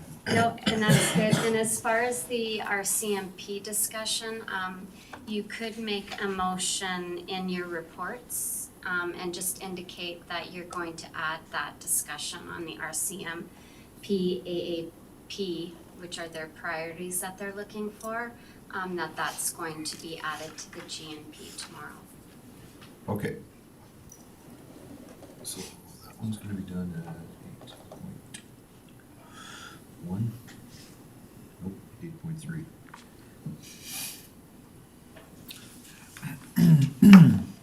Okay, so the motion on this one is to not reschedule the governance and priorities meeting, correct? All right, Councilor Cush? I'll make that motion that we continue with the March 3rd, 2022 Governance and Priorities meeting in April at 5:30 p.m. Municipal Office in Whitecourt. No, No, no, we continue with the March, we're like, this is a motion to reschedule the March 3rd to April something. Oh, yeah, sorry, that we continue with the March 3rd, 2020 Governance and Priorities meeting at 5:30 Municipal Office, that's right. Yep, Didn't want them to get part. that's correct. Okay, motion on the floor, any discussion? All in favor? Okay. So we have our governance and priorities meeting, all right, that brings us down to scheduled meeting dates for July and August. Council schedules the regular council meetings for July and August. Do you guys have any problems with these meeting dates? I read them, they seemed fine to me. Go ahead, Councilor Question. Just make a comment. I mean, this has kind of been how it's been through the summertime. People have holidays, administration, council, stuff like that. I don't really think it's a stretch. Taking out the meeting at the beginning, especially like you said, we have the statutory holidays and stuff that are a contended workaround. And putting in the middle of the month just cleans everything up for those 2 months. So with that, I want to make a motion that council schedules the regular council meetings for July and August on July 20th, 2022, and August 17th, 2022 at 9:30 at the Municipal Office in Whitecourt. Okay. Any discussion on that motion? Yeah, I just, Councilor Dean? I agree with the motion, and we need to schedule these meetings. I think it's also reasonable to expect that they may not, these dates may not fit with all the council. There could be already vacations booked, and there's allowances within the policies in the NJ for that, so. Okay. Any more discussion? All in favor? Any opposed? That is carried. All right, item 8.3. I'll make a motion that we move the county dust control, policy 3203 to the governance and priorities meeting, on March 3rd for Okay. discussion. Thank you. Any discussion on that one? All in favor? Any opposed? Carried. All right, that brings us to, Mayor Burrows, do we still need to do a motion to move the lease priorities to? we'll do that in the reports Okay. section. And I've got it flagged here, the AAP priorities in reports. So if somebody wants to put their hand up for that now, Just to do the motion? yeah, do you want to do that? Okay. I'll make a motion to move No, the. like in the reports. Oh, I'll do the Yeah. reports then. Yeah, I will. Sorry. And that way I'll note it to make sure you get it. Okay, item 8.4, engineering services. Andre. Your worship, members of council, the 2022 capital budget includes 2 projects that require engineering. One is the 650 meters of roadway reconstruction and 2 bridge culverts just west of Blue Ridge. The other is a bridge culvert just north of Horse Creek Road. The RFP for engineering services was let out. We had 4 bidders. MPE Engineering was the lowest bid, and they did score the highest. Recommendation is that the old Blue Ridge Highway and Bridge File 73047 Project Engineering Services RFP be awarded to MPE Engineering Limited for the bid sum of $173,928 plus taxes. And that Woodlands County Council approves a contingency for the Old Blue Ridge Highway and Bridge File 73047 Project Engineering Services in the amount of $17,500 if required. Okay, thank you. Councilor Dean. Thanks, Mr. Reeves. So question through to Andre. What was, that was part of the capital budget. What was the figure that was allocated? What was the estimate? Through the Chair to Councilor Dean, we have 1.25 million budgeted for those 2 projects. Okay.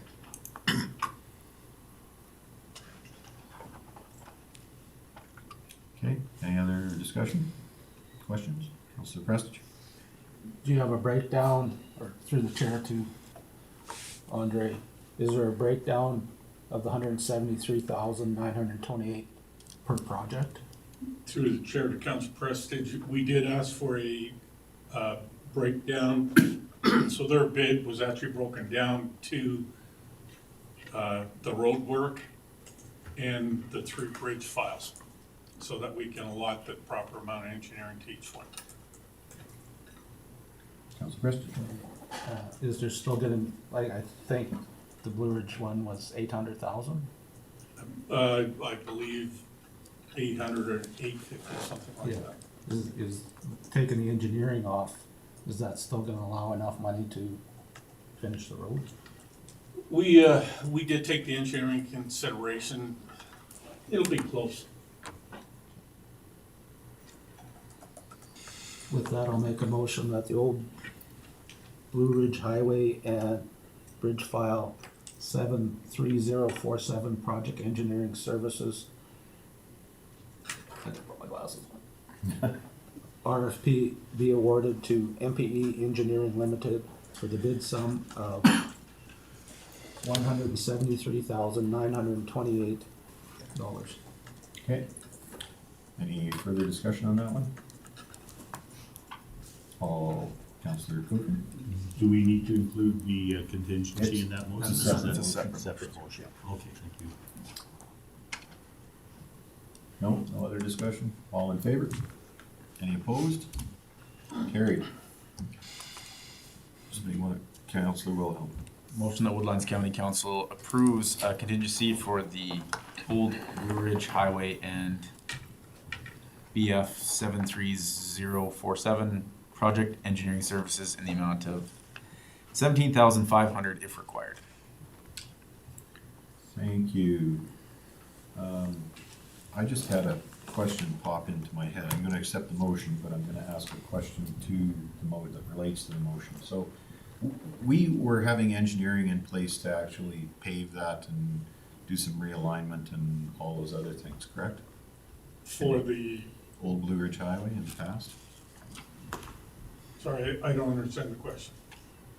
I'm trying to make sure that these culvert replacements and everything align with the engineering that was done to eventually make that road a little better and a little faster and a little smoother.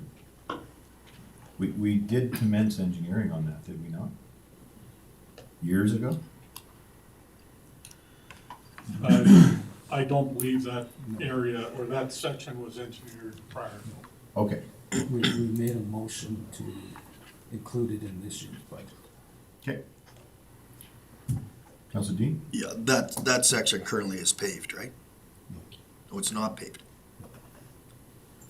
And this is immediately outside the hamlet, and it was not paved because of the culvert, that they just didn't feel confident to pave that area. Okay, that's all. Any other discussion on that motion? All in favor? Any opposed? Carried. All right, that brings us to surplus equipment disposal. Andre? Your worship, members of council, the infrastructure department has a number of compaction units. I've identified 4 self-propelled compaction units. Over the last number of years, our usage on them has been quite low. We do have 2 units, W103 and 104, are drum pad foot compactors. There are photos of the units attached. W105 is a double drum smooth roller, and W106 is another pad foot drum roller. W103 has been used for 166 hours since 2018. W104 has been used 5 hours since 2018. W105, 85 hours since 2016. And W106, 183 hours since 2016. So not a lot of use, unless council determines that we're gonna get back into coal mix treated roads. I don't see these units being utilized, especially W105, which is a double smooth drum. So taking that into consideration, that these units have been sitting, not getting used, they're just getting older. Doesn't make a lot of sense to have them in the yard. So recommendation is that W105 and 106 be declared surplus, sent off to auction. We also have unit L107, which is a 2010 case loader. That unit was replaced, there was a new unit purchased 2 years ago. It's been very beneficial having the 3 loaders. However, our allocation only identifies that we have 2 loaders in the fleet. And we also have a 2016 Dodge Ram 3/4 ton that's been having a lot of issues. Mechanics are identifying that the motor is looking like it will be expiring relatively soon. So the recommendation is that council deems units W105, 106, L107, and A217 as surplus, and instruct administration to dispose of the units at an upcoming auction. Okay. Councilor Dean, I'll move the recommended action that council deems unit W105, 106, L107, and A217 as surplus and instructs administration to dispose of the units at an upcoming auction. okay, Councilor Williams? The Packers make sense to me. Sorry, I have a question. The loader, when was it identified that we only have 2, right? This is the 3rd, is that correct? Through the chair to Councilor Williams, our fleet allocation identifies 2 loaders, one on each side. And when we replaced the case, we hung on to it for a couple of reasons. And so now it's time to let it go. Yeah, Councilor Williams? so was it, my question, I guess, is was this identified before we did the Ledcor contract? The only reason I ask is ever since the Ledcor contract has come in, previous to me being a counselor, it used to be in town working quite a lot. Now it sits over at the yard and loads trucks out pretty much all day. So is it beneficial to maybe revisit that and keep this one versus run really lean, especially with how the world is right now with parts? If one breaks down, it's a lot cheaper maybe to keep one that's paid for than have to replace one later on. Through the chair, Councilor Williams, our mechanics have identified that. That's a 2010, it's possibly having some transmission issues. Our mechanics identified that if we have to replace the transmission, we're looking in the 30,000 area.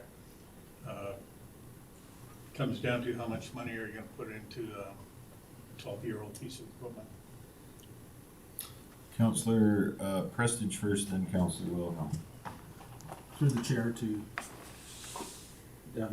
the case loader, when it was replaced, it was deemed for auction, and it was because of the high cost of repairs and problem getting parts for it.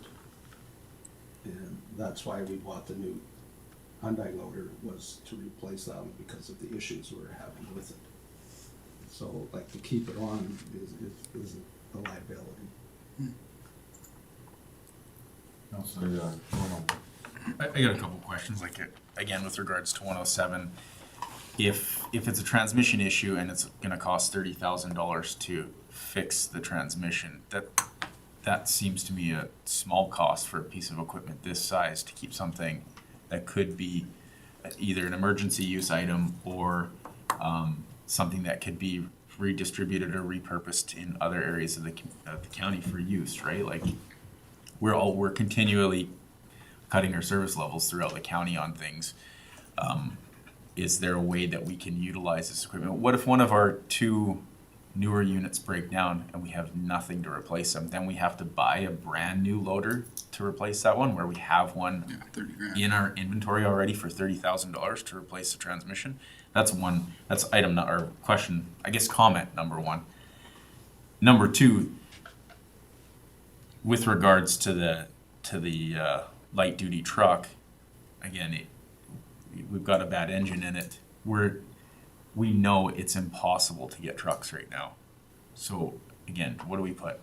$15,000 into a new engine and have a truck ready to roll as a spare, as opposed to waiting another year to try to get trucks that we might not get next year. I understand sometimes getting away from lemon items, but that's when they're easily replaced by new items. And as we all know, getting replacement parts, getting replacement items, getting new vehicles, getting new loader equipment, it's gonna be very difficult to do if we find ourselves in a pinch next year with an increased amount of snow, and et cetera. So I think we're getting the cart before the horse a little bit on this one for those two items. Like, I mean, it's always easy when you got an old car sitting in your parking lot and you could put $5,000 in it to get it working and have it as a spare, because you've got other vehicles to use. But when you don't have any of those vehicles left to use and you got nothing else, it's nice to have that paid off piece of vehicle sitting there waiting to be used if you can. That's my opinion on it. Okay. Councilor Dean. So I'm just gonna throw the argument back the other way for food for thought. And we have a 6-year-old truck, 3/4 ton truck that has 160K or 158,000 K on it and 7,000 running hours. To put $15,000, I know you just threw that number out there. I'm not sure I would support that amount of money going into that old of a vehicle. I respect the idea of having a spare, but I don't know that there's value for money to refurbish that. Councilor Cush. Just one quick question to Andre in regards to the loader. I know we're talking, roughly 30,000 for a transmission or stuff like that, and I do understand the arguments of having one sitting around there, but for the amount, like it's excess, it's sitting there, we're not using it. If we ended up, say, in a shortage, this one's gone, and we had to go even rent another one, what are we looking at? Roughly, you figure rental cost for a year versus 30,000 for a transmission plus other repairs. Through the chair, Councillor Cush, I believe the rental costs I got last time to rent it from a dealer, we put our own operator, I believe was, I want to say 8,000 or 10,000 a month. So I would just throwing out there, I mean, we could spend all this money on another one, yet if we have it sitting, something that's realistically sitting there that's not being used, the amount we're gonna put into that, I mean, we could rent something new for 3 months, have it sitting there, and I don't see any of our new equipment being down for that long anyways, just financially, it's still a cheaper option to rent something than fix one. Sorry, you want to respond, Andre? I was just gonna identify, as far as that Dodge truck, if we felt it was worthwhile to put the engine in, we wouldn't have brought this forward to council to surplus. We did take that in consideration when, at the last meeting when we recommended not to purchase any trucks. We can get by for another year, even without this truck. The case loader, it has been used relatively regularly over the last 2 years. I can tell you right now, Council may recall we had a truck catch fire at the airport, which pulls a sweeper. That truck is still not back. We have moved our loaders around, so the loader that's normally at the fort is at the airport, being used to pull the sweeper. The case loader is at Fort Assiniboine, so it's been there about 2 months. If council did pass a motion to keep that unit, in all honesty, we would try to use it the minimal amount we could, and we would probably recommend that we purchase a new unit to replace that one in 2023. Councilor Culkin. Yeah, through to Andre, I appreciate the discussion, and I really think that, you know, we give the Director of Infrastructure the responsibility to try to work these situations the best that you possibly can. And being a person that's fixed equipment is, you know, with that kind of use, I absolutely understand the fact is we could fix the transmission and then, you know, with the hours that are on it, we're looking at something else, you know, not just $30,000, but something else in the future. So for me, I think the recommendation that you are bringing forward makes perfect sense based on you know, the information and the discussion. I think that I would accept the information that you've given us here. I'm just gonna ask a quick question here, because we have trouble getting in, but, and then Councillor Wilhelm and then Councillor Preston. And keep in mind, we still have a motion on the floor to pass this. So I'm just running through the recommendation here. So the recommendation is to get rid of 105, 106, and A217. Is that correct? And L107. And L107, right? Okay, now you've got 103 and 104, which are two packers. One's a foot packer and the other one's an interchangeable drum. So since 2018, 103's been used 55 hours. And 104 has been used 1.5 hours a year since 2018. But you want to keep those. That's correct. Unit 103 actually gets used, even though it's the oldest unit we have, we prefer using that one over the others because it does a better job. And given that's a 2019, you're not going to get a lot of money for it. And the trucking would probably eat up whatever you're going to get. And W104 is a unit that we would use more than the others, specifically when it comes to any road construction. Pad feet are better units to utilize. Okay, so you're not kind of getting out of this, you're more or less right-sizing the fleet that we have. That's correct. Would that be correct in saying? Yes. Okay. I just want to understand the recommendation. Councillor Wilhelm and then Councillor Christian. Yeah, I just wanted to like follow up my comment. I mean, from what Mr. Bouchon is saying, it sounds like 107 can be used and needs to be replaced in 2 years. So why don't we sell it in 2 years? We can get $30,000 worth of value out of the thing in 2 years, it sure sounds like, before we get rid of it just for the sake of getting rid of it. Councillor Prestige. I remember when this was brought to us to get rid of it.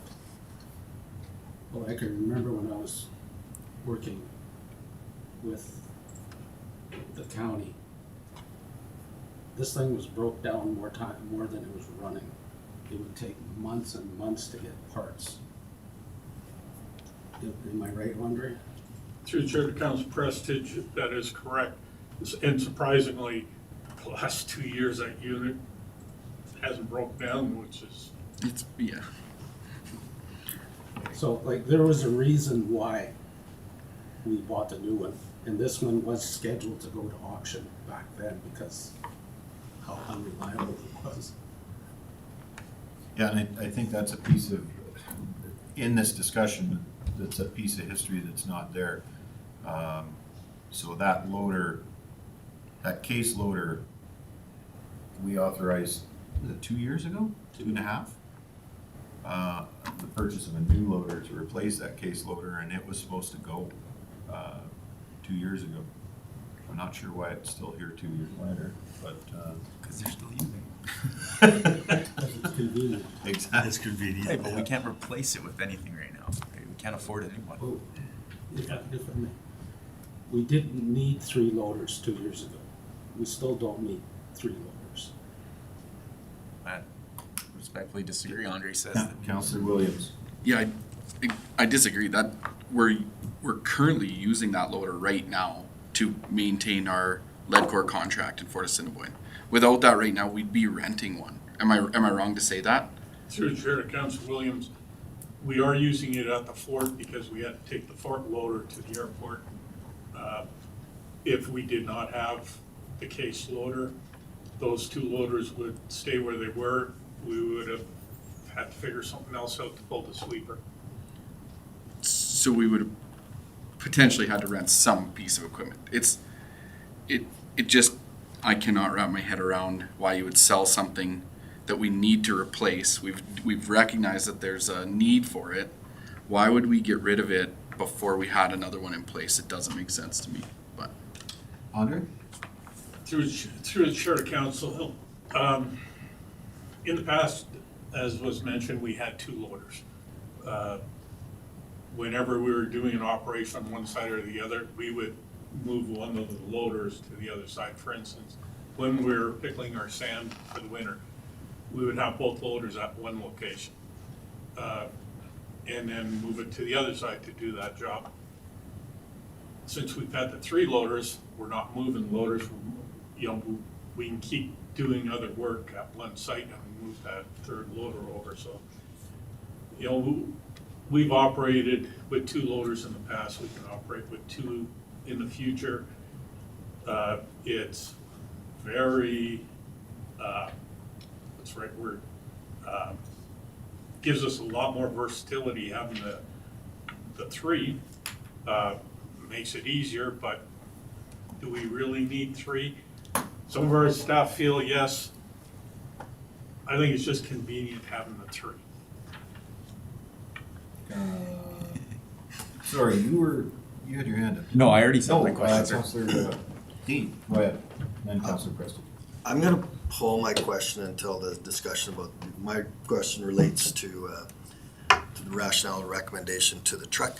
So I just want to keep this discussion going, and I'll pull my question until after Okay, we've resolved this. Councillor Preston. For one thing, using a loader to pull a sweeper is not good. The transmission and the transmission cooling system, a loader is not designed to pull things. A loader is designed to go into the pile, lift it up, and load it. The transmissions cannot take a constant pulling. They're not designed for that. So, hence why we could be having transmission problems now. Right. But what does selling it fix that? We still have to pull the sweeper around. But you're gonna wreck your loader doing that. Okay, let's, I understand. I'm gonna ask one quick question. What do you think you can get for the loader? We may get 30,000, Okay, maybe 50 on a good day. Councillor Coolton. I would suggest that you would get maybe 50,000 if you drove it on the trailer and off the trailer, but if it's sitting in an unoperable situation, you won't get that. So, that's a question you have to wrestle with. And the other thing is that if you put a new transmission in it, it's still only worth $30,000. Right, but then you have a working loader. Anyways, why don't we just For vote the on next it? 2 years. Maybe. Okay, Councillor Dean. Okay, so We're now I'm right gonna on ask to my the question. transmission. We're ready to vote on that. I don't know if this is a typo or something I'm not understanding, but within the rationale for recommendation, it talks about unit A 154. Is that just a typo? Is that supposed to be A 217? Through the chair of council, Dean, that is a typo. Okay, A154 is my truck. okay. You don't want to sell that? Actually, it was causing me grief that day, so it must have been on my mind. Okay. I'm good, thanks. That's funny. Okay, well, there's a few ways we could go about this. I don't think anyone has any qualms about 105, 106, and 217. But the sticking seems to be all 107. Go ahead, Councillor. Just wondering if Councillor Dean would be okay with a friendly amendment to pull L 107 out of his motion, and we vote on L 107 separately. Yeah, sure. Okay? Mhm. All right, so your motion then would read to surplus unit 105, 106, and A217, is that correct? Yeah, 107 is the contentious loader, correct? I believe so. Yeah. Yeah. So do you want me to make a new motion? Are we amending it? No, you can just amend it, that you Okay. remove the, L. 107? Okay, so amended then. Okay. Any further discussion on that one? All in favor? Hey, look at that. Any opposed? Nobody was carried, okay. And you know what, I actually appreciate, I know this seems like a long drawn out process, but for those that are watching right now, the reason we're having these discussions and kind of agonizing over some of this stuff is the supply chain problems are real out there, and I think that everybody's a little, it's not like we want to hoard equipment or anything like that, but boy, if you've paid for it and it's sitting in your yard right now, it could be valuable, so that's why this discussion's going as long as it is. All right, so we've got that one. Does anyone want to throw a motion to deal with? I'll Go just ahead. make the motion, the council deems unit L107 as surplus and instructs the administration to dispose of that unit at an upcoming motion. There, motion's up. Okay. Any discussion on that motion? Councillor Coop. Okay, the only comment I have on that motion is that, obviously we have the truck that pulls the sweeper that's gonna be coming back. If that's the case, then, when that sweeper comes back, or that truck comes back, we'll have this unit, sitting there, as a convenience, so that, because you're obviously gonna use the other two. Is that would that be my assumption? And that would be through to, Through the chair to Councillor Cook, and that's correct. So, I think somebody's seeing what I'm saying. Councillor Dean. What, couple questions here that, through the chair to Andre. Has there been budget considerations for ongoing maintenance to 107? So do you guys put 20,000 in because you know you have to fix that thing every year? Through the chair to Councillor Dean, we have an overall equipment repair budget. So if we know we have a big budget item that we know we're gonna have to do, we include it. But as far as 107, no. Okay, would it be fair to say though that you would expect, if you don't sell this thing, you would expect to have ongoing maintenance costs to it? Definitely. Okay, and could you give a ballpark estimate of what it would cost to not only replace the transmission, but to, just in general terms, make it a serviceable spare unit?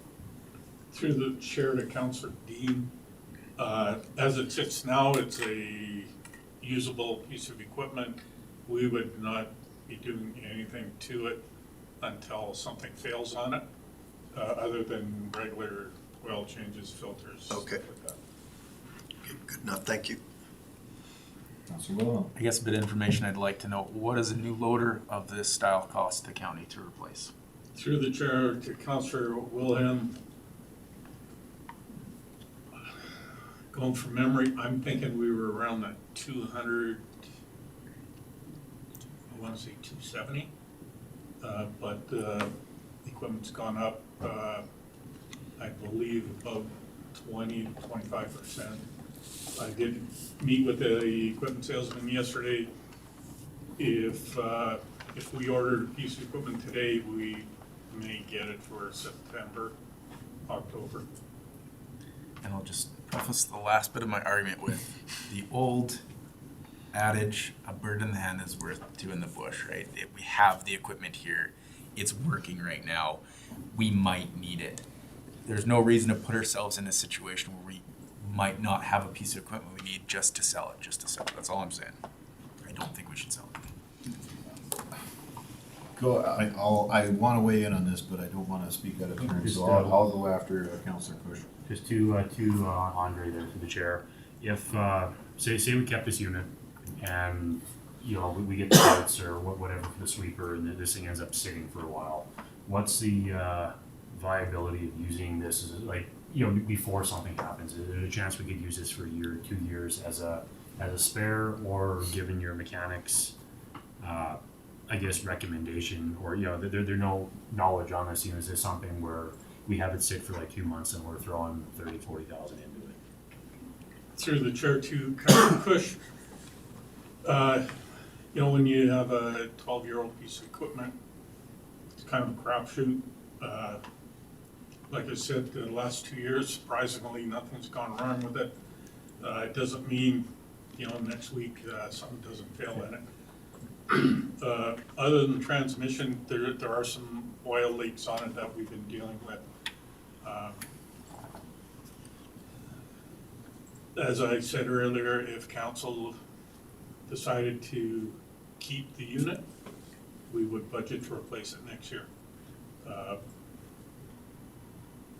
If council decided to keep the unit, we would be thrilled. Having that third loader, it's makes our life a lot easier. I wouldn't argue against council if they said keep it. So I don't know if that answered your question or not. Yeah, that helps a lot. He wants to keep it. He wants the loader. Thank you, Andre. Can you give us an idea of time and how much do you move these loaders around from to this, that, when you're pulling them with truck, and what's that move worth? Your worship, when we were running 2 loaders, I'm gonna say we would probably move them back and forth a dozen times a year. Yeah. 2 years ago, when this was due for replacement, I would have said, skid it. And that's really where I was 2 years ago. But this supply chain thing scares me like a lot right now. It's a very frightening prospect, and it's something when you're doing new builds, and it's actually, if we have projects up, infrastructure projects up that involve moving dirt or crushing gravel or anything like that, over the next 2 or 3 years, probably a good idea to do those. If you're building anything out of steel or you're putting anything in it, infrastructure-wise, probably a really bad idea to do it right now. It's going to cost a fortune. So Cat Finning right now is actually kicking a program forward where they're rebuilding old iron, like completely rebuilding it. You just bring them a piece of equipment and they do the whole thing because you can't get them. So I'm, given the amount of money that we're talking about here, I would like to see this pushed off and we can look at it again in a year, but let's not ever get this in a replacement position. I don't want to see this that we're operating 3 loaders and that becomes our standard equipment list, and that we'd replace it again, we'd add another loader to the list. But I think given the current climate, if we have a working piece of equipment that saves us time, money, and fuel, transporting it, there's value to that.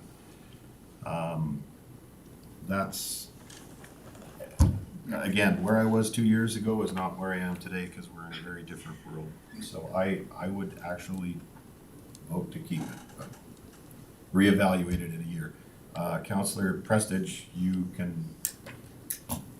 With the equipment, it becomes a point where either you do a total rebuild and rebuild it completely, or you get rid of it because it's just going to nickel and dime you. Supply chain issues.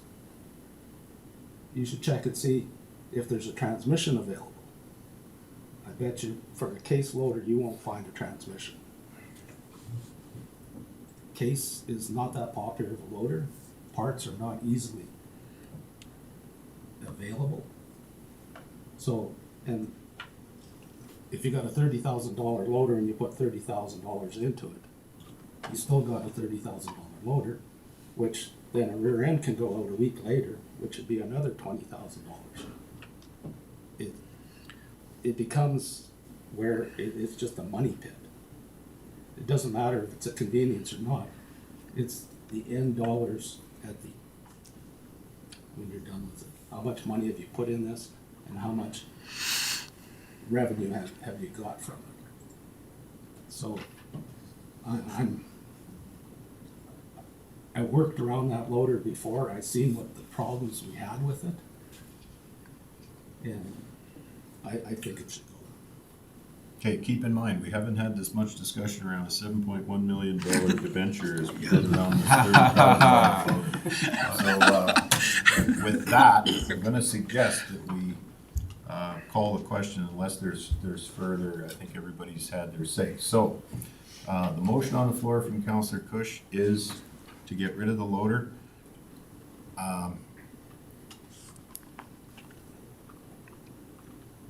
I'm just wondering if I should suggest a friendly amendment that we wait until that truck's back to do it. I can accept that. Well, they can bring it back to council again, right? And we're currently using it. Would you Doesn't- accept that as a friendly I amendment? accept that as a friendly amendment. Just, does that, make sense? Through the, your worship, that's why, I worded it, to say at an upcoming auction. Okay. Okay, with that, So that's the motion what's on the floor. motion? Sorry? What is the motion? The motion on the floor is to get rid of the, L107. L107, yeah, L107, that's the loader. But not until the, truck that pulls the sweeper is back. Okay, So they're not renting a piece of equipment, because we don't know, if we're worried about supply chain issues, we don't know when that thing's gonna come back. Okay, Shannon, you're good with that amendment? Had it. Okay, thank you. All right, all in favor? Any opposed? We Wow, got the two equipment guys that know equipment. hey, Makes no sense. That's our first motion that didn't pass through.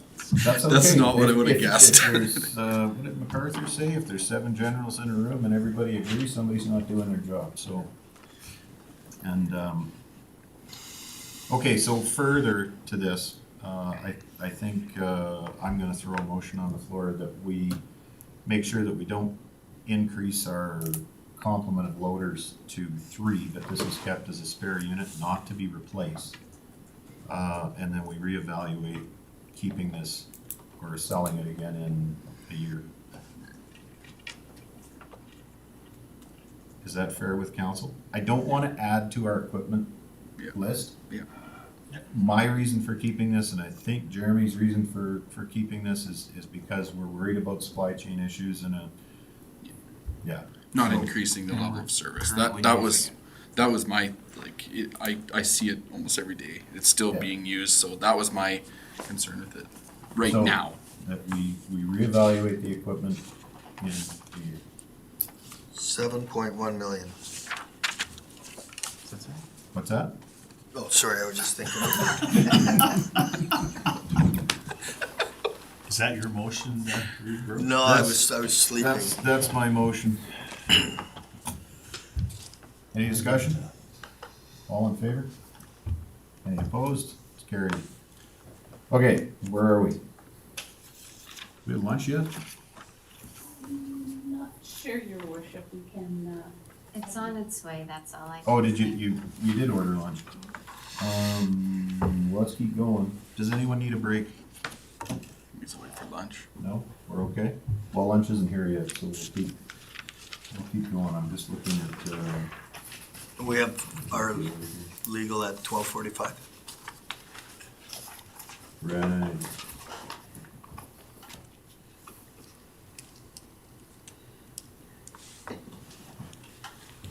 All right, we got that out of the way. Well, we can't eat it if it's not here, so we'll keep going. 8.6, linear and nonlinear assessment briefing. Your worship, member of council, this was the second document that was left at all of your stations. This document was not meant for digestion for today's meeting. We have accurate assessment group coming to council on April 13th. But because you are all attending RMA, we wanted to ensure that you had some very recent current information regarding the assessment in Woodlands County. So I requested the briefing, and it just came up through Governance and Priorities Committee.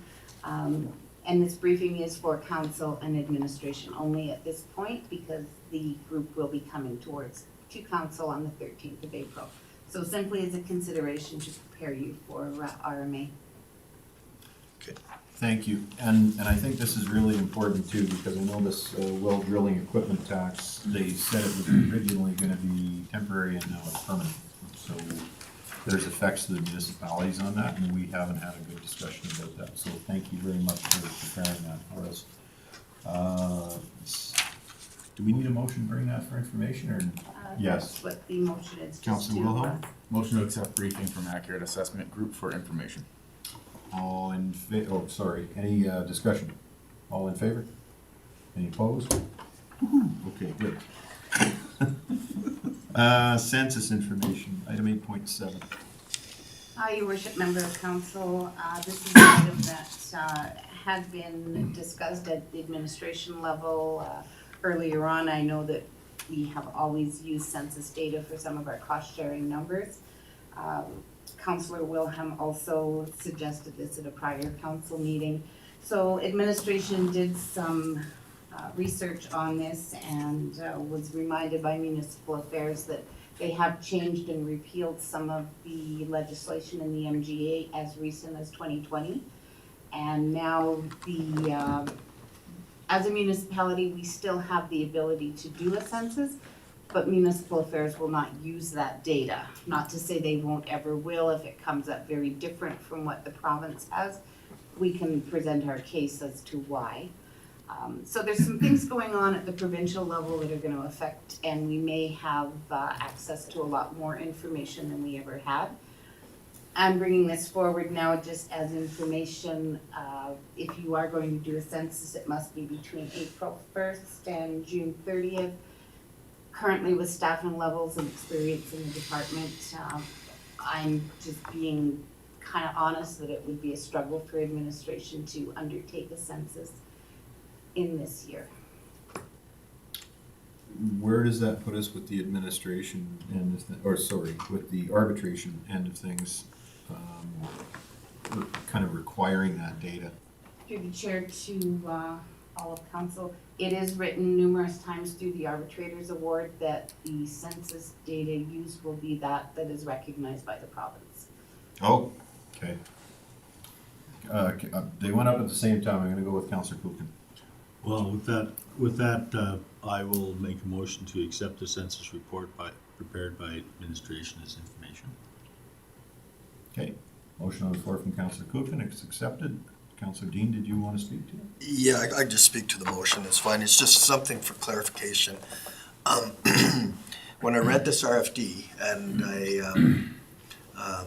evaluated, if you will, against the Arbiter's report, within the Arbiter's report, the catchment areas, there's specifically defined numbers attributed to each division. The language here I see is estimates, like the provincial census is relying on provincial estimates. So to the Breves question, if we have a census that has estimates for our area, how do we accurately cost share? Through the chair to Councillor Dean, there is still work to be done, and some of the areas as mentioned through the arbitrators awards, they come up with boundaries that will require our planning and development department to do a building count. Sorry, the word just escaped me. So there is some groundwork to be done, but we really feel it needs to be done in conjunction with what they're doing on the other side, so that we're in agreement with the numbers and the data and that information that's being pulled.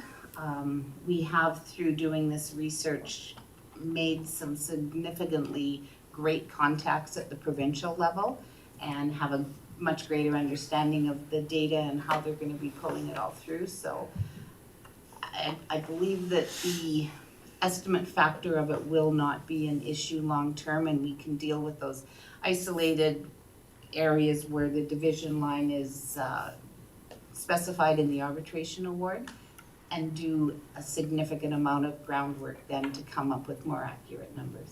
And so just to clarify, that groundwork would be done by our county personnel? Through the chair to Councillor Dean, I believe it would. There may be the requirement from additional staffing if we're going to be going out and doing on the ground, boots on the ground kind of surveys of that. And again, we would need to, or we would want to, in my opinion, be sure that we're working in conjunction with the town so that Right. we're not doing work for data that then they're going to dispute. Yeah. So I think there should be some cohesiveness and some Okay. planning done by both parts. Sounds good. Okay, thank you. Councillor Wilhelm. And I just wanted to talk to the motion because, like, obviously I was the one that brought the idea forward with regards or pushing for the census. And I just want to make sure administration understands why I wanted to do that. To use an analogy like baseball, our team here is essentially underfunded and we're small and often going up against a municipality that may have more funding or may be better prepared in some ways. And we have to treat our strategic planning and our strategies moving forward in that manner. And the only way that we can do that is to continue to collect as much hard data as possible from the residents through, okay, maybe the census isn't necessarily going to work that well, but or it will, but it will cost us the money to do it. But we can pull very specific questions through that census to our residents that can then be used in further ICF arbitrations or negotiations with the town when we're moving forward. That was one of the big problems that I saw with our arbitration, is the fact that we were arguing on anecdotal information, and so was the town. And we could have possibly got a lot better of a ruling if we simply had a bit more data to back up our arguments. And I see something like a census giving us that ability. One, again, if we're going to get estimates from the government of Alberta, we all know sometimes how well estimates are, right? Estimates are like farting in the wind. Sometimes they stink and they don't have a whole lot of substance to them. We don't know if that data is going to be useful. Now, I'm going to take administration's suggestion that this year's not a good year for it and that we're just understaffed, but I would like to suggest that we do something more at our level to get this information so we have better data to work from and strategic plan moving forward, because that's the only way we're going to have the greatest success, is playing small ball here. Oh, I sorry. beat that Councillor- analogy to death, I'm sorry. Councillor Cushion, keep in mind, we still have a motion on the floor. Go ahead. Just to Councillor Wilhelm's point, I completely agree with getting the information and stuff. Through the arbitrator's decision on this ICF, we got, I think, 4 years anyways before we come up to the next site. So we do have time to actually try to get these numbers. And I agree with the administration that this year's not a good year. I mean, they obviously know their timeframes better than us, but it's something I think we should plan for. Absolutely. Yeah, I'll throw my 2 cents in. Why not? I absolutely agree the data is important.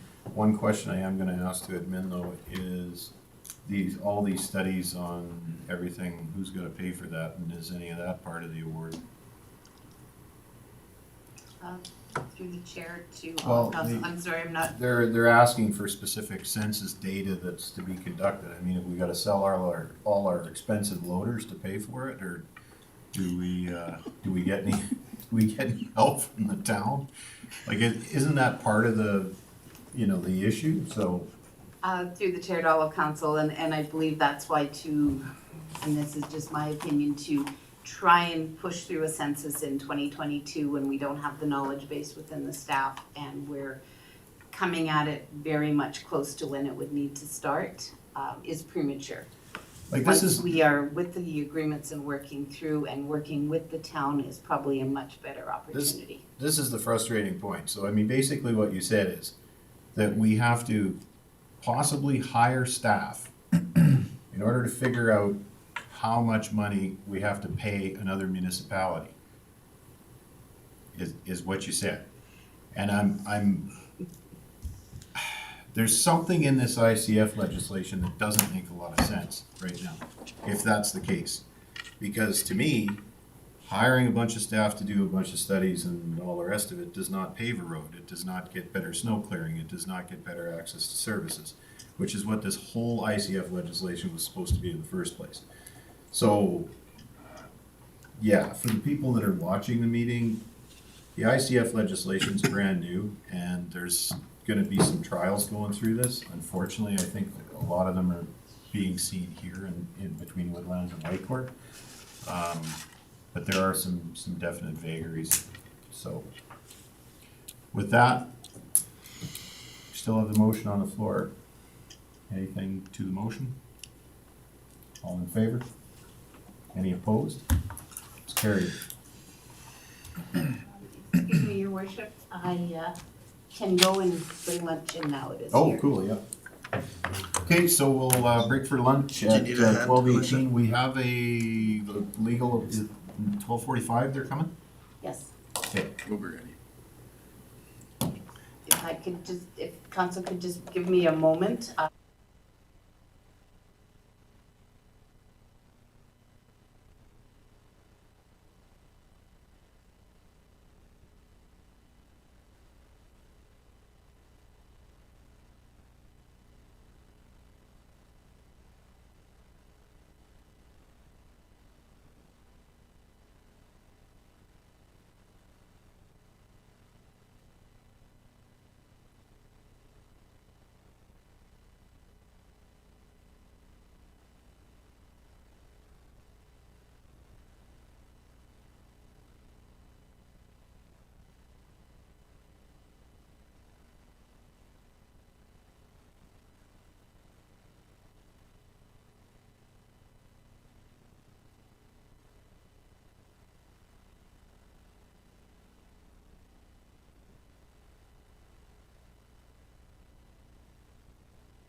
legal.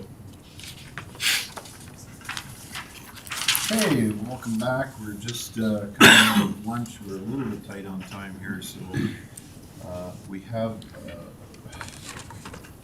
committee of the whole closed session item 11.2. We're going to jump ahead on the agenda. So that's the ICF arbitration and legal matters. And can I get a motion, Councillor? Motion to go into closed session, discussion ICF arbitration legal matters under 427. Thank you, Councillor. Any discussion on that? All in favor? Any opposed? That's carried. Okay, we'll wait for notification and get everybody online we need online.